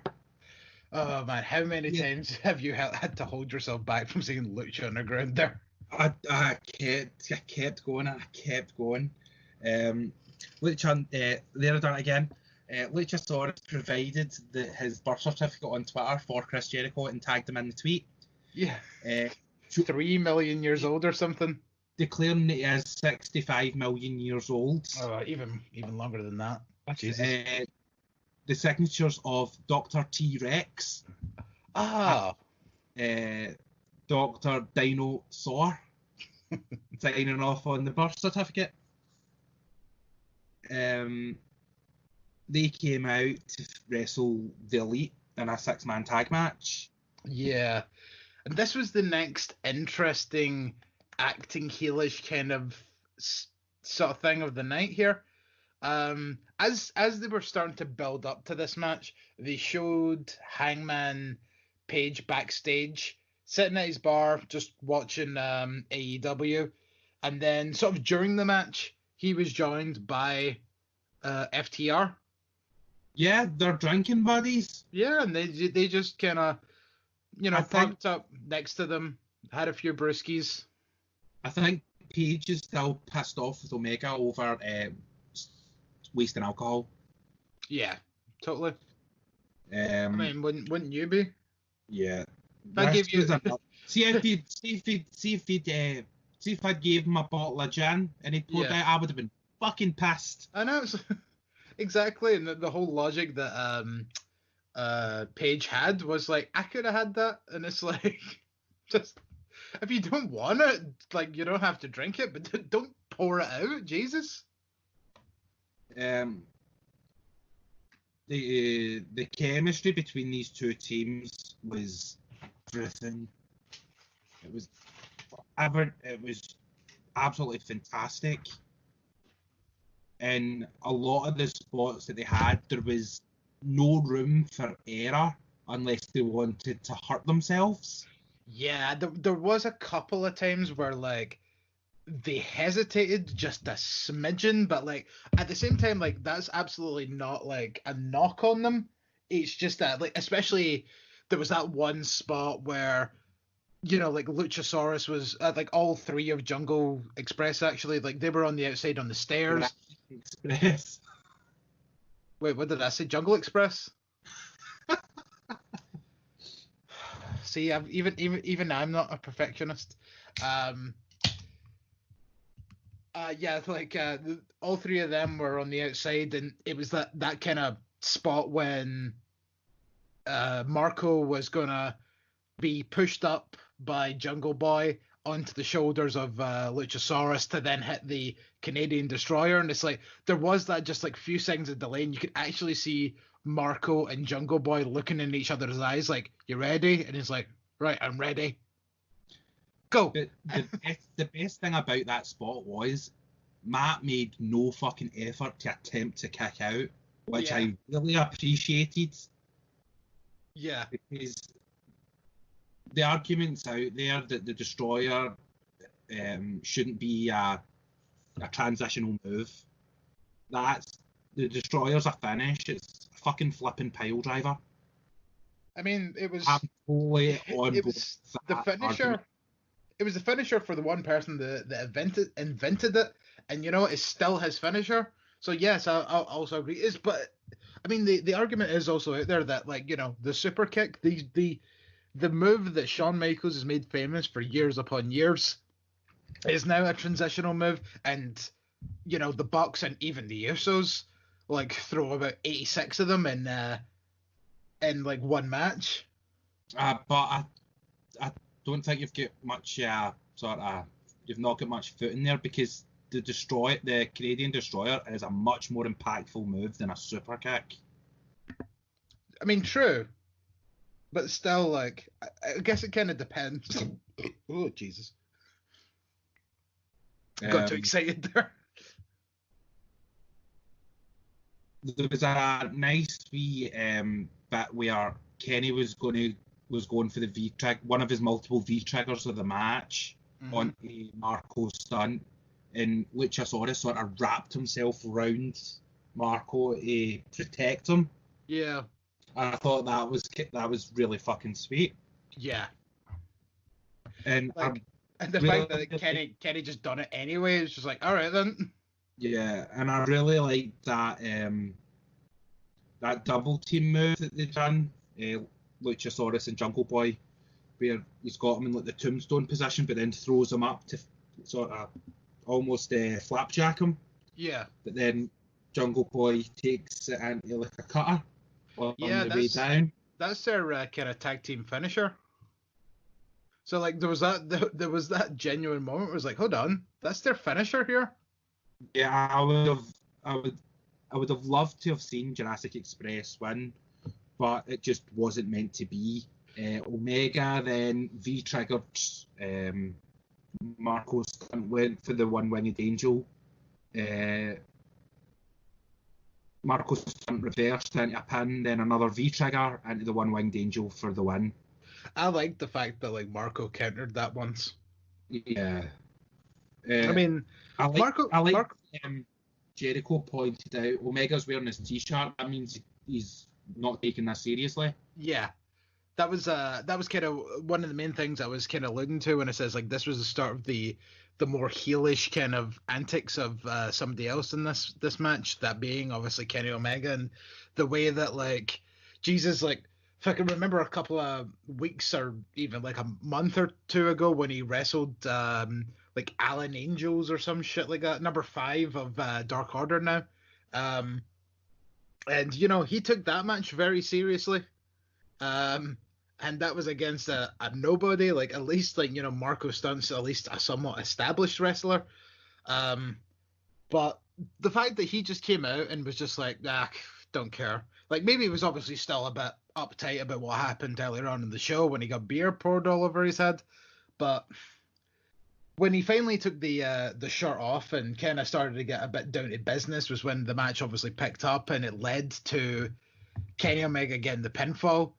But then he then continued to beat down on Marco Stunt, and it was almost in this kind of way that like you seen like both members of Jurassic Express, like they were kind of lying there sort of like selling their injuries, and then like when they seen that happen, they sprung into action, and then also the Young Bucks sprang into action.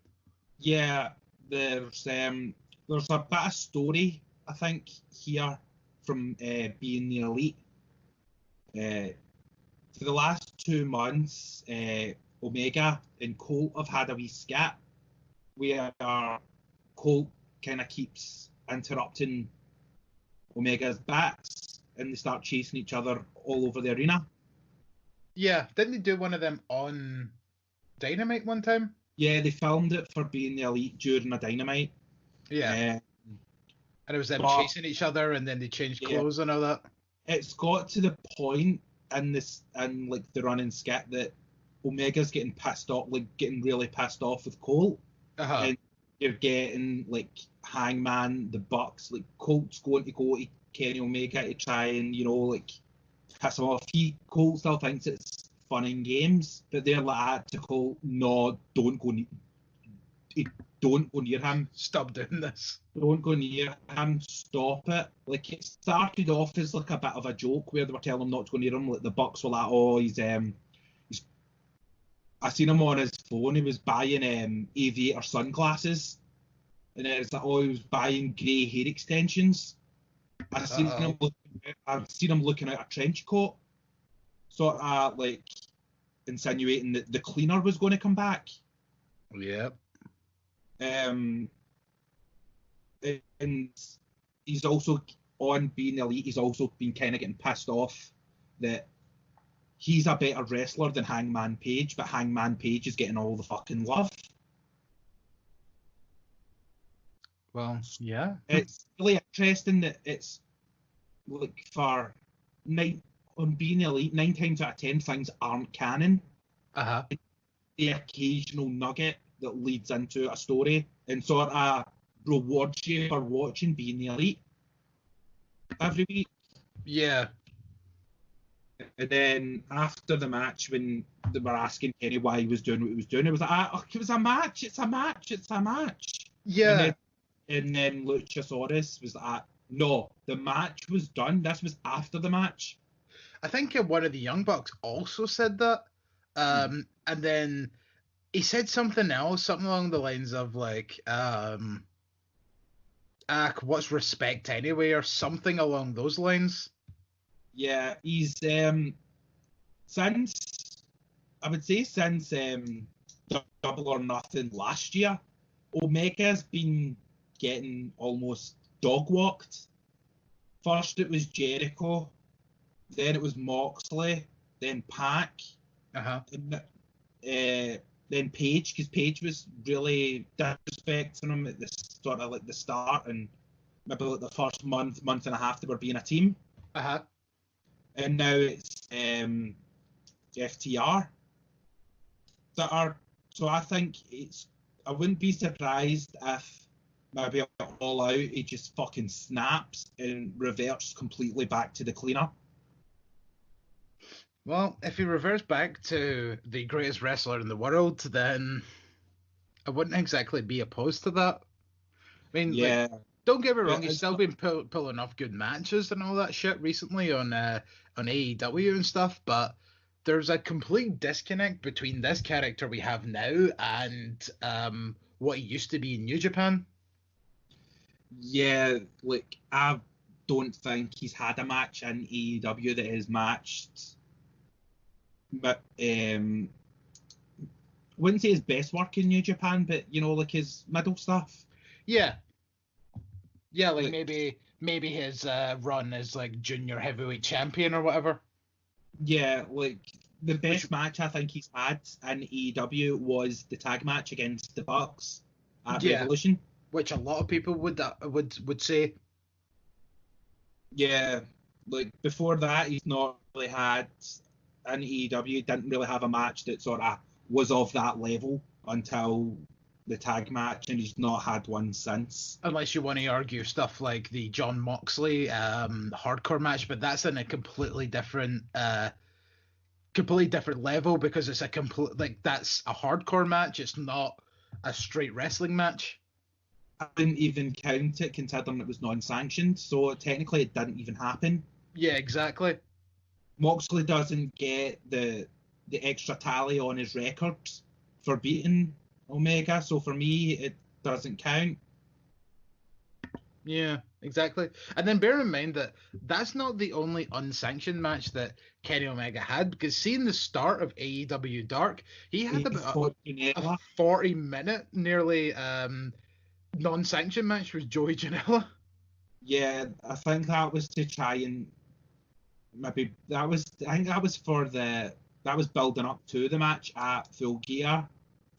Yeah, because like Joey Janela and Moxley also had a match, because like when the two of them came together, they did mention on commentary the fact that, you know, both of these men faced Joey Janela in unsanctioned matches. Moxley and Janela fought at they were the main event of the first Fyter Fest. Yeah. We then move on to the tag team of MJ Jenkins and Kenzie Page versus the Nightmare Sisters, Brandy, Rhodes, and Ali. I don't get this pairing. There's clearly friction. Well, yeah, because the whole thing is it's pretty much ever since QT Marshall has started to get hair plugs and starting to become sexy again. Ali has been all over him, and is kind of been, reaping the benefits of it. Like, she's sort of like whipped him and stuff like, oh yeah, you should buy a new car, and then so like Brandy and Dustin are standing in the car park like, where's QT? And he rolls up in this car with Ali in the front seat with him, and then they're like, what the hell is this? It's like, oh, Ali told me to buy a new car, so I thought I'd buy a new car. It looks great, doesn't it? And then they're like, do you not think she's taking advantage of you? And he was like, shut up, leave me alone, leave her alone. And then, well, I understand the relationship with QT and Ali being a gold digger sort of angle, and Brandy and Dustin trying to get them to snap out of it. But why have them team together? That's just what kind of confuses me. Because they're all in the faction now. Like, it's got to the point. Ali's now in the Nightmare family. Pretty much, like, by extension, yeah. And so they done a thing one week. I don't know if this one was on Dynamite or not, but like Ali made T-shirts for them all, of like the Nightmare family, but it's like QT Marshall about that big on the front of the front of the T-shirt, and then little tiny like Goldust and Brandy like on either side, and it's like, here, I made one for all of you, and then she gives one to Brandy that's like a 4XL that covers, like, it looks like a dress. And the whole thing is like, I think like they eventually were like, right, well, why don't we team together and I'll prove that I'm in this and I'm not like just using QT Marshall. So we'll team together and I'll prove that I'm part of this family now. To try and gain Dustin and Brandy's trust.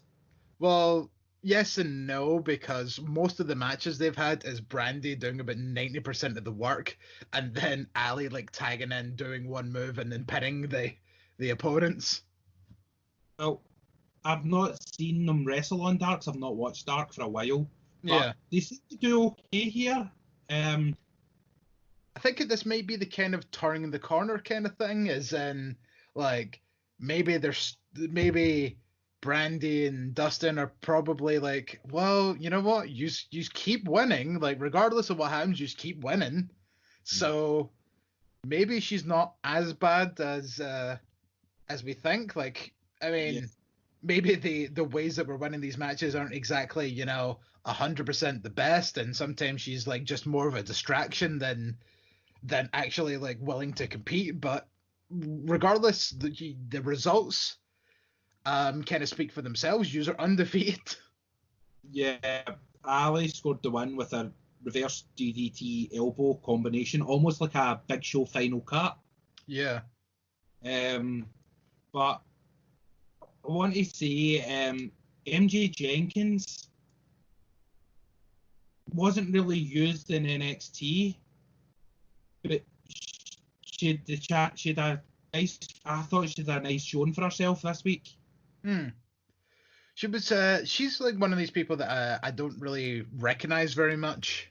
Well, she looks completely different from when she was in the Mae Young Classic. Okay. Like, her hair's longer. She appears to have put on a bit more muscle mass. Was she called MG Jenkins in Mae Young Classic? Yes, she was. Right. I'll have a quick gander here. And I hope that they maybe use her a bit more on Dynamite so that she can show folk what she's capable of, because I don't think she got this much of an opportunity down in NXT. Previously signed, yeah.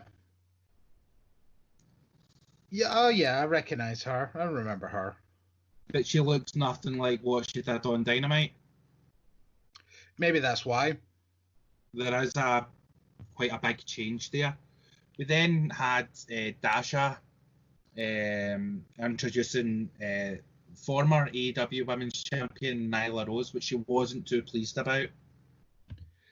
Yeah, because she kind of mentioned the whole fact that half the roster, or half the women's roster, is not here right now, and really one of the few people that is Nyla Rose. But she's like, no, well, I already beat her, so if she wants her shot, she can come for it. But I want to face other competition, so anybody that wants to kind of put up or shut up, come at me, bro.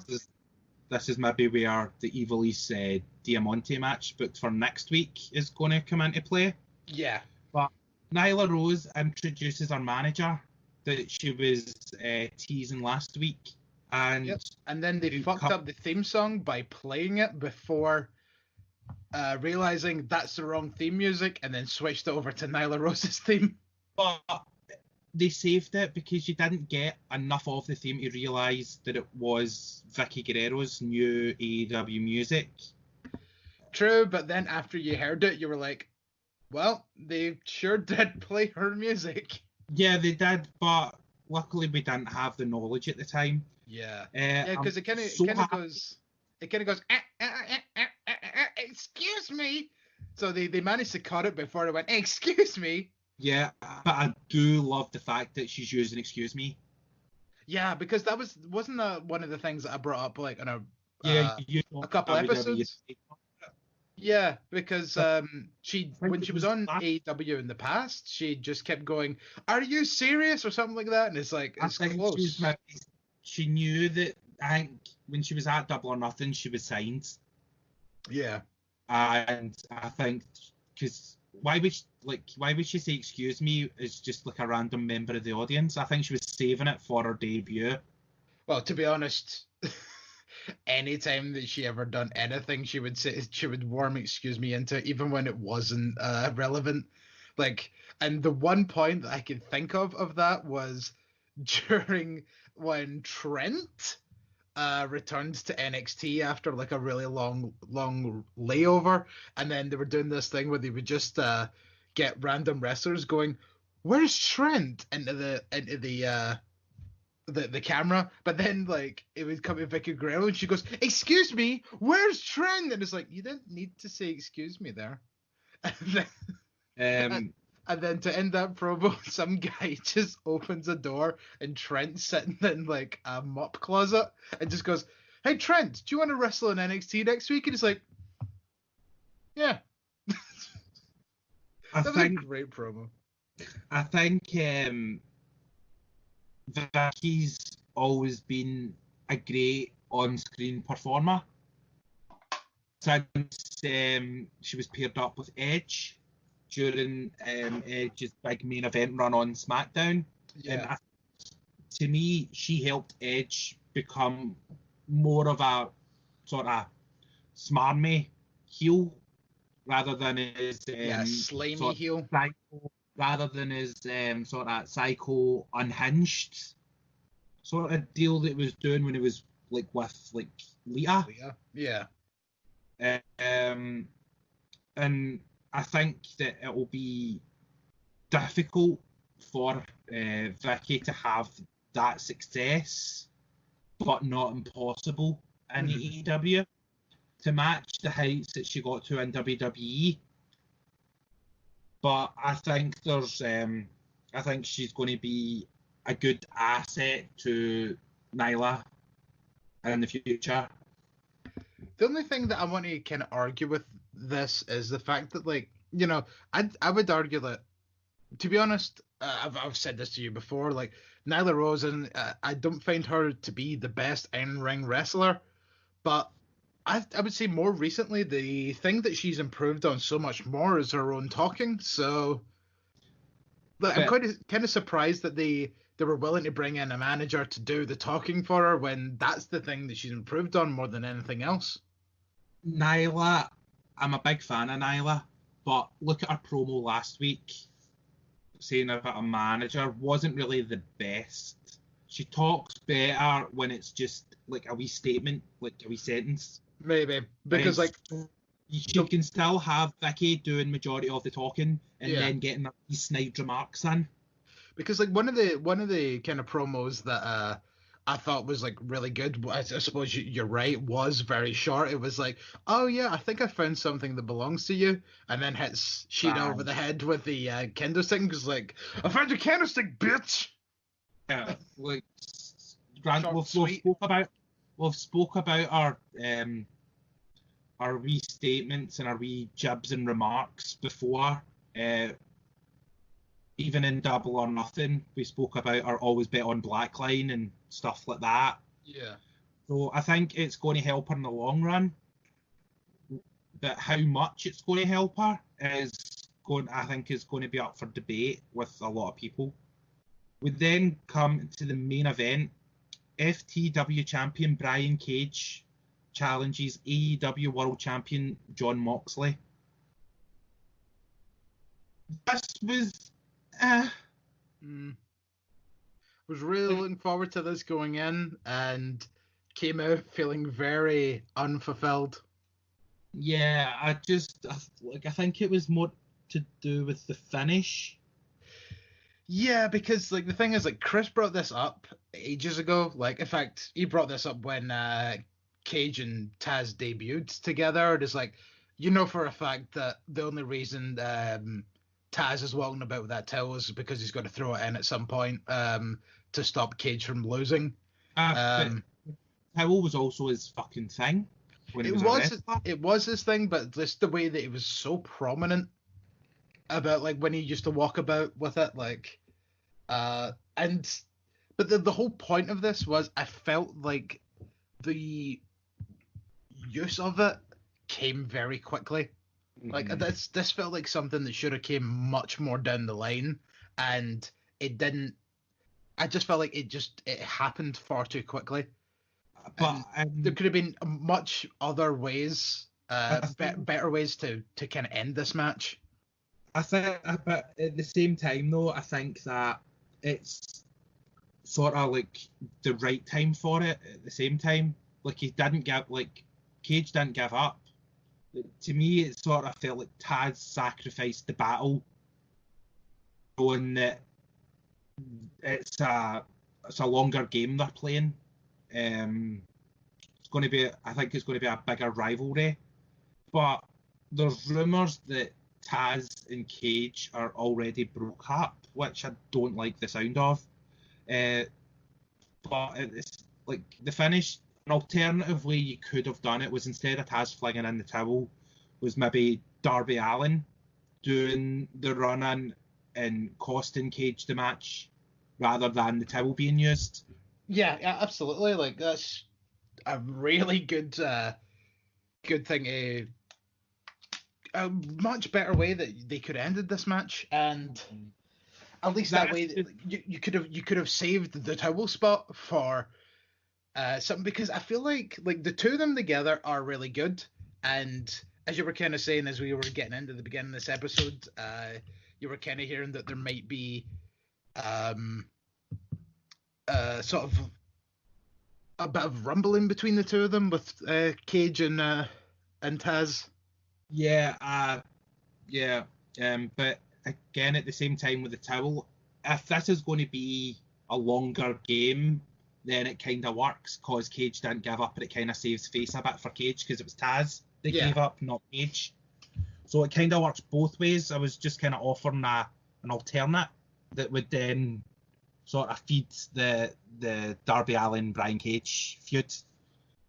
But it is a very good alternative, is my point. The match was okay. It just kind of fell flat, and the match has been hyped now for over a month. Yeah, with a delay because of COVID. But this seems to almost be the kind of thing when it comes to Moxley title matches. Look at that Jake Hager match where like they constantly went on about how this match was going to be absolutely amazing, and that thing was fucking garbage. I wouldn't say it was garbage. I enjoyed the match, but it wasn't to the hype that they had said it was. But then even then, again, the fact that like they hyped that match up for fucking again well over a month, and it did not live up to any of the hype. Yeah, we need to be. I think both AEW and WWE, they really need to be careful with the way that they hype things. Like the whole greatest match ever thing. Meh. Was a good match. Tony Khan claiming that Moxley and Hager was going to be the best empty arena match you've ever seen. It was okay, wasn't the best. No, it was nowhere near. But the fact that it was an empty arena match, and they didn't really do anything other than kind of wrestle around ringside for a little bit. Yeah. The greatest empty arena match is obviously going to be The Rock and Mankind, halftime heat. I mean, like going back to Cage and Moxley though, it was good, but there wasn't really much excitement. It was unspectacular in a way, like that you would expect someone of Cage's abilities. I know, because like these two are like absolutely fantastic, like in-ring competitors, and it just didn't work for us that much. No, because I was really looking forward to this match, and we're kind of going a bit in a circle here, but it just fell so flat. And I think just kind of the way that the submission was in, and it didn't even look like Cage was really struggling. I don't know if it's obviously because of like the kind of submission that was involved. It's a bit difficult. Disarmer. Yeah. In the end. But I did like Moxley just fucking sitting there, just giving the finger to fucking Taz. It was hilarious. But to round off AEW, I would say it was a good night of pro wrestling. Mm-hmm. Match of the night definitely goes to the 6-man tag. Yeah. And I'm really looking forward to see what comes of these character teases with Omega and Cody. Yeah, because there's a lot of people that seem to be thinking that there's going to be a new faction or maybe even a new Four Horsemen. But they seem the people that kind of are saying that seem to be thinking that it might be Cody, Kenny, and FTR. But it's like the FTR sort of part of this doesn't really make a lot of sense. Not with Kenny. No. But if Cody and Kenny in a faction together, as heels, because obviously because they've always been kind of at odds in New Japan and all that, and then they've even fought each other, but now that they're kind of both disgruntled and they're kind of now seemingly maybe seeing eye to eye a bit more than they ever have, that could be interesting. And then maybe hell, I wouldn't even mind if they brought Butcher and Blade in as their kind of enforcers, because that gives them a boost up. Every other tag team on their roster kind of has their own thing. I know Butcher and the Blade kind of do too, but they are definitely still one of the much lower tag teams on that roster.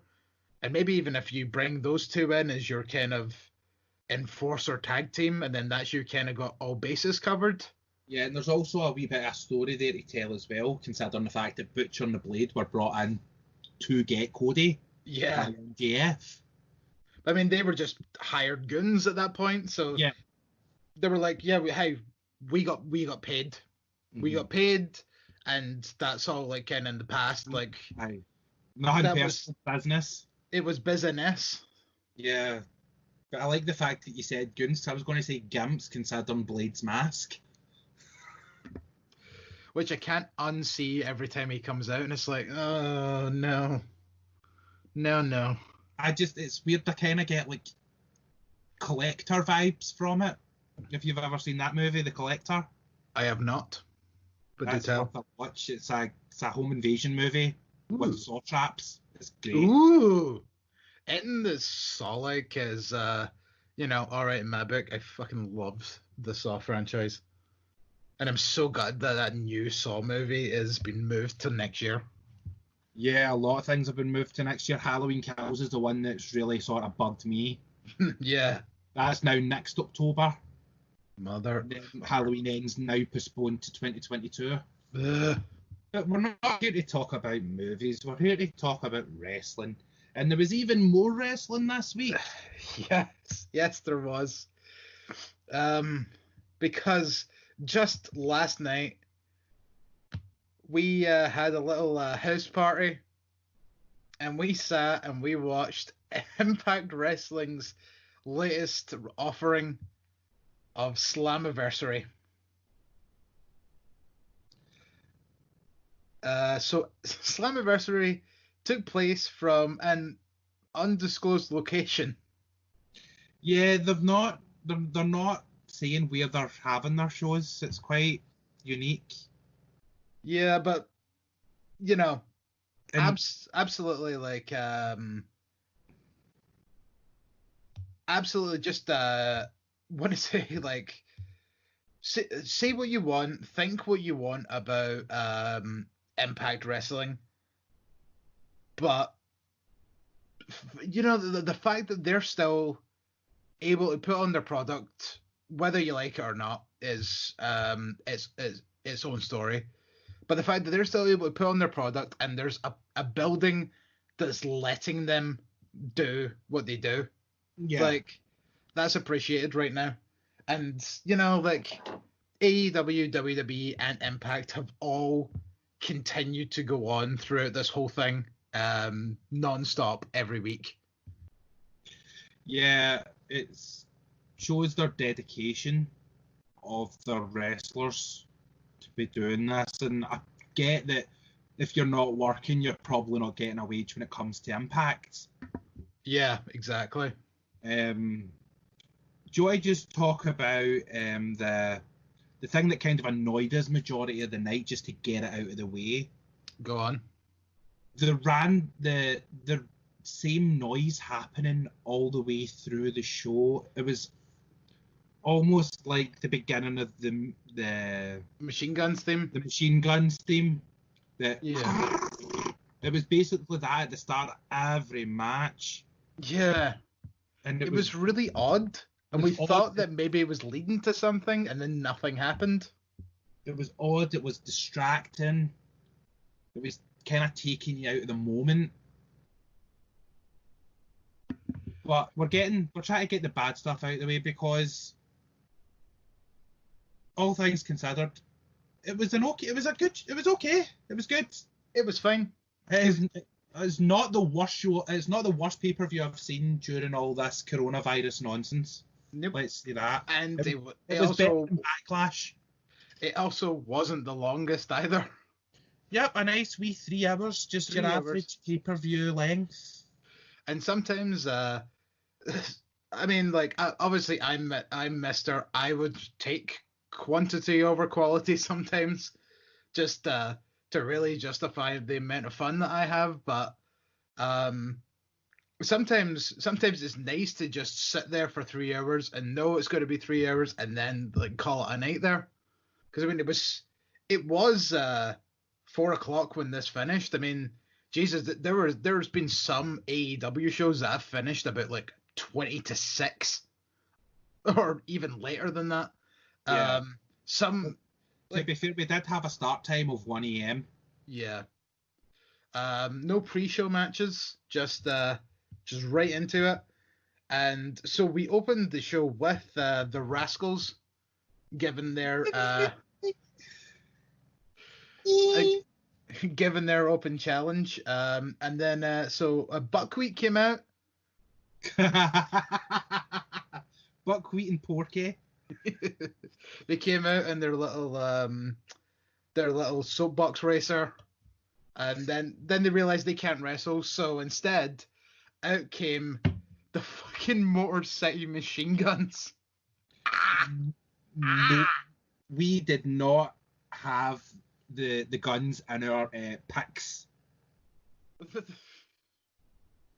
The guns were like the tag team that probably I would argue I would have least picked to be in this situation. And I was like, I was ecstatic because Alex Shelley and Chris Sabin, arguably two of my favorite wrestlers. Obviously, they've not been about much in these past couple of years, so they've not really been talked about very much. Yeah, but it feels like they've sort of just returned from nowhere. Because like Alex Shelley, like not that long ago, said that he retired and then kind of came back. Then he had that very, very short stint in NXT, and then just disappeared again. Was he not a guest coach for a while in the Performance Center? Maybe during that period he was. But and then Chris Sabin, like the last I heard of him, I think he was doing some New Japan stuff. Even then, that was a couple of years ago. Yeah, because I was going to say I've not heard Sabin's name in a long time. Yeah. I think the last time I'd seen Sabin or Shelley was when they were teaming up in Ring of Honor for a while. Yeah. And that we're talking maybe 2018.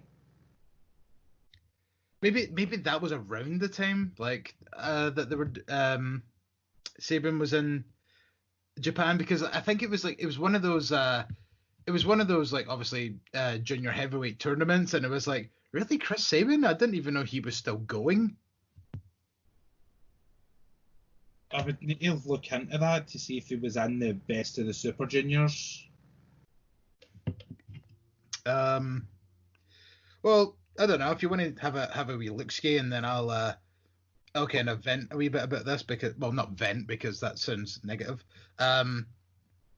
Because arguably I'd say this was probably the best match of the entire show.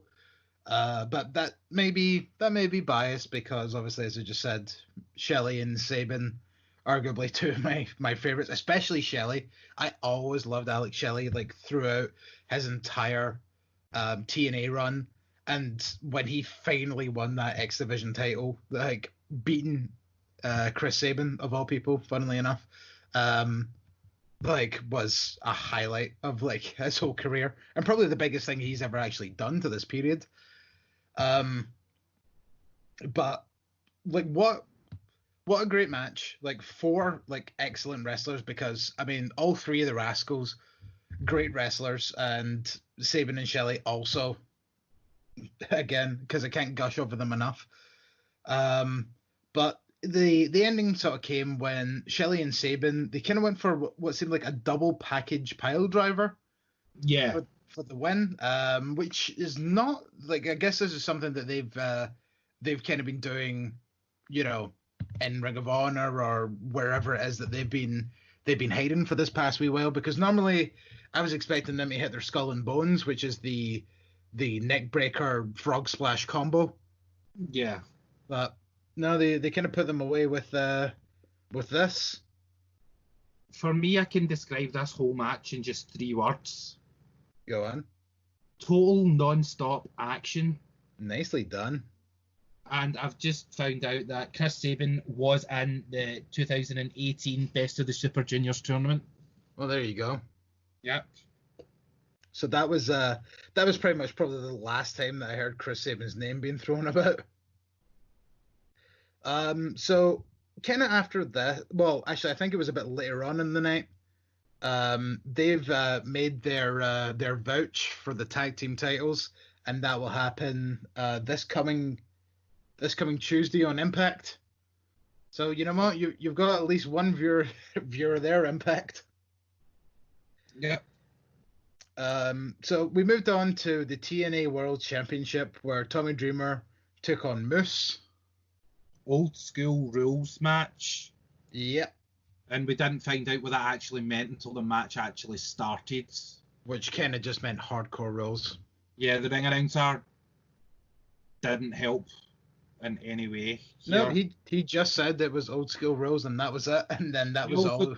He also didn't help with the main event either. Yeah, no, he didn't. I mean, Dave Pensner's a great ring announcer, but like I think he just kind of needed to work with what he was given here. So.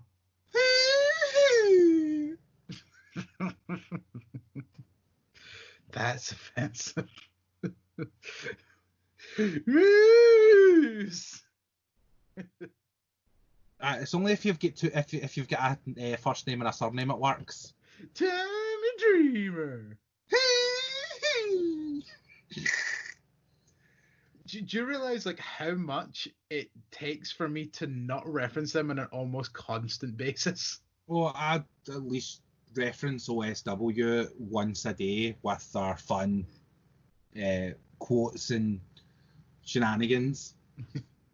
That's why like the one of the more underlined references is when I sometimes say Brett's rope. Yeah, the most dangerous rope. Yes. But that's kind of one of those more that's a deep cut, that one. So the things we will do not to talk about this match. Yeah, I mean, like, don't get me wrong, I love Tommy Dreamer to fucking death, but I cannot fucking stand Moose. I think he's so dull. I think Moose has been great with this whole TNA World Heavyweight Championship run. It's a good gimmick, but I just don't like Moose. It's like he's so delusional. Mm. Like, it's such a weird way, because like he didn't even win the belt, he just came out with it and declared himself the champion. Because see, the thing I think was meant to happen was that show on WrestleMania weekend that TNA were meant to do, they were going to have a King in the Mountain match to determine the TNA World Champion, and I think Moose was meant to win that match, and then he was going to continue on with this, but obviously that event didn't happen, so Moose was just like, found his belt. Yeah, they're just kind of like they're continuing what they were going to go with, but just didn't have like the launching pads that they were going to use in the beginning. Yeah, because I don't know, I feel like they could have maybe have done something where they were kind of like, all right, this was kind of one of the matches that was meant to happen here, but we're going to have it tonight on Impact. Yeah. You know, just as a bonus, and kind of like to say sorry for the show having to be cancelled or whatever, and at least like have Moose win it for a reason, because like that's the kind of thing. It's like this reminds me of like the 90s Hacksaw Jim Duggan finding the WCW television title and the garbage, and then just having this belt. It's a lot like, remember when Eric Young found the original TNA World Heavyweight title in the rubbish as well? Yes, I forgot about that one. But and then he would defend that like unintentionally. Man, the TNA really loves to have their world titles be, you know, bizarre delusional props. I thought that Dreamer basically done the best he could do here. Like, he's getting up there age-wise and his body through all the stuff that he's done previously in his career. Yeah. It was going to be as good as what it could be at this point in his life. Like, he's always going to try his best, I think. He's not one of those guys that half-ass it. He'll give you what he has. I was using my whole ass. Fucking hell, Griz. And that works in two ways, because everybody makes fun of Dreamer's giant butt. No, but it wasn't his butt that we were making fun of last night. It was the bags for life under his eyes. Oh, yeah. It looks as though he hasn't slept in a week. He probably hasn't. He probably hasn't slept since the last episode of Impact, the Go Home show. I feel like maybe he just stayed awake for like 4 straight days, just pumping iron or chicken wings or whatever it is that he does in his spare time.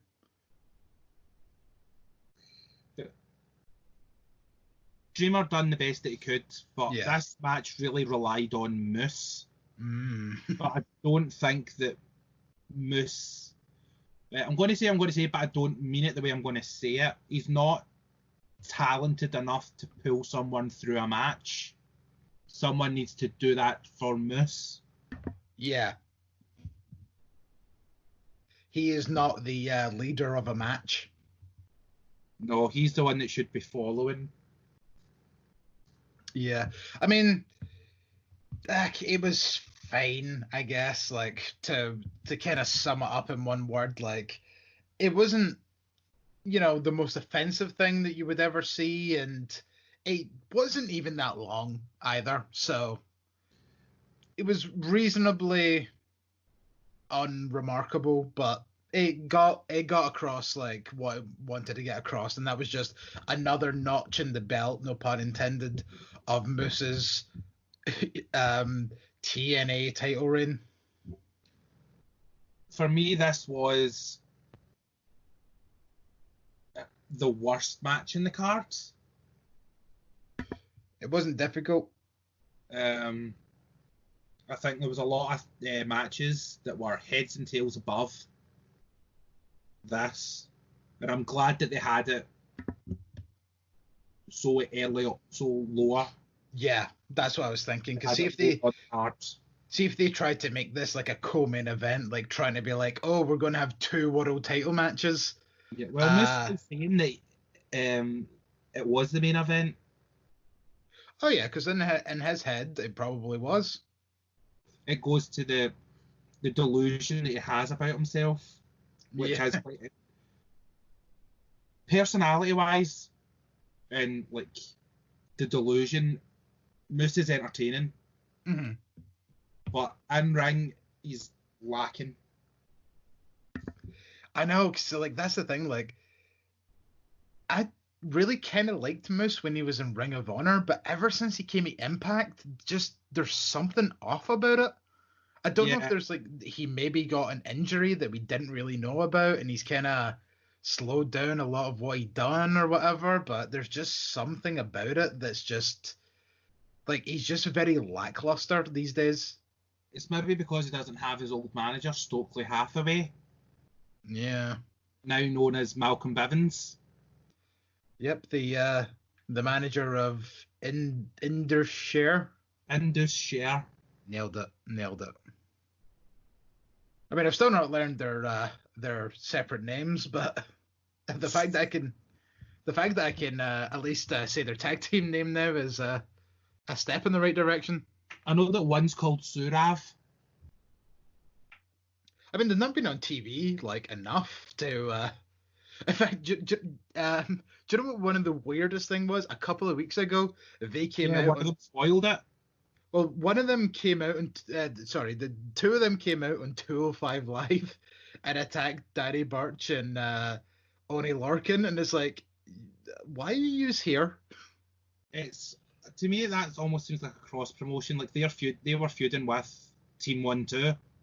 Yeah, they were, but like it's just like there's plenty of time in NXT for you to do that. It's maybe trying to get viewers to maybe cross over to watch, since Triple H is in charge of 205. He's maybe trying to get a wee bit of sort of cross promotion going on. I know, but it's just that kind of logic of like, right, well, we know that these 2 aren't 205, so it's not like we're going to see them wrestle here. Mm-hmm. And I think he's doing well enough with all the cross promotion between 205 and NXT that you're really not needing to have Indus-Share of all people show up on 205. Yeah, maybe not the best choice, but I can see what he was going for. I get it because they were in the feud at the time, but at the same time, like, because of the way that Bivens came out on his own, I was like, oh, is he going to bring out like a cruiserweight tag team, and is he going to be like the tag team faction guy? And then it's like, nope, Indus-Share, and it's like, oh, okay, never mind then. I thought that they were going to go for something kind of interesting here, but no, not what I thought at all. No. Well, this won the match. Yeah. Oh Jesus, I didn't even announce that. Miss won. No real surprise. Yeah. For the win.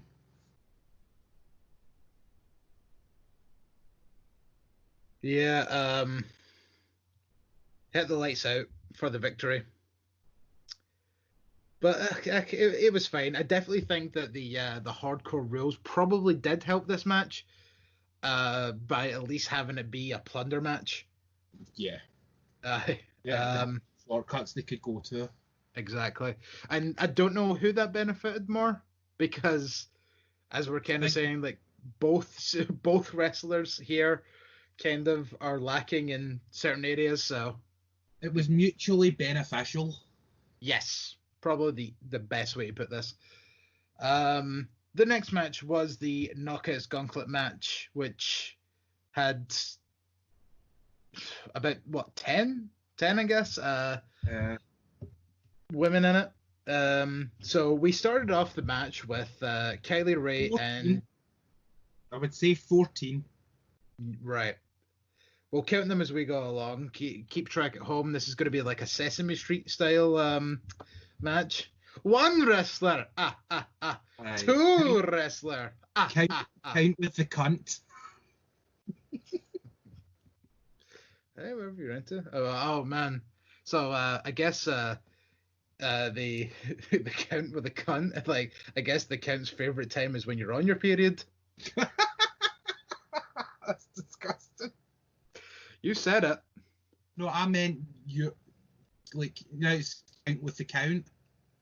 Oh wait, I was referring to you as a cunt. Oh. I don't know if that just shows like where my mind goes with that kind of stuff. So entrant number 1 was Tasha Steelz. Yes, sorry. Tasha Steelz was number 1, and Smiley Kylie was number 2. Yay! There you go. Smiley face. And also my pick to win. Rub that in more. Like you did last night. Entry number 3, Talia Valkyrie's theme song hit, and then Johnny Bravo came out. No, was that Johnny Bravo? It definitely wasn't Talia Valkyrie. I can tell you that much. Whether or not it was Johnny Bravo is a different story. So why did when not Taya Valkyrie was eliminated, did Dave Pinzer announce Taya Valkyrie has been eliminated? See? Maybe Dave Pinzer believed it was. I believed it was because it said Taya Valkyrie on the name card. Yep, and on the Titantron, Talia Valkyrie arguably has one of the better theme musics in Impact, so yeah, it's bagging. So yeah, he was chucked out very quickly by Tasha Steelz. Kimberly was in number 4. Kiera Hogan entered number 5. Susie joined number 6. So Susie dumped out Steelz, and then Katie Forbes entered at number 7.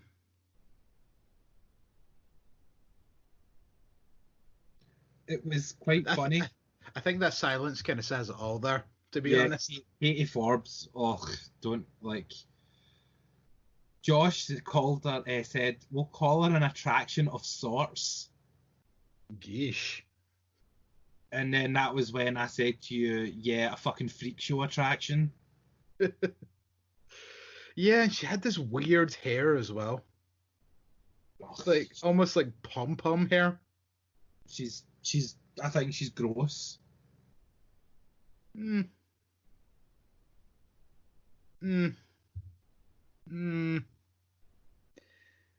That's all I can really say. I can't confirm nor deny, to be honest, because she's not a wrestler. To me, she is just simply TNA with a whole lot of T and A. A whole lot of T and a whole lot of A. Which is probably why she doesn't wrestle much, which is probably the best thing. Yeah. Entry number 8 was Madison Rain, who she tried to obviously kind of befriend Kiera Hogan, who's kind of her frenemy. Yeah, they were friends for a while. Well, they're frenemies for a while. with Hogan sort of being her lackey. Yeah. I mean, Hogan does know best. No, she doesn't. She's a numpty. Good wrestler, but a numpty. Yeah. In fact, well, speaking of women that are out, as we were talking about with Tegan Knox earlier, like Kiera Hogan also out, and she was, I don't know if she still is, obviously, like, but at the time she came out and she was with Diamante. Really? I didn't know that. Don't know, as I say, I don't know if they're still together, but like there was that pure like post of like the two of them together, and it's like, oh, you make me the person that I want to be, and all that, like da da da da. Nice. Yeah. That's nice. Love is love. Entry number 9 was Havoc.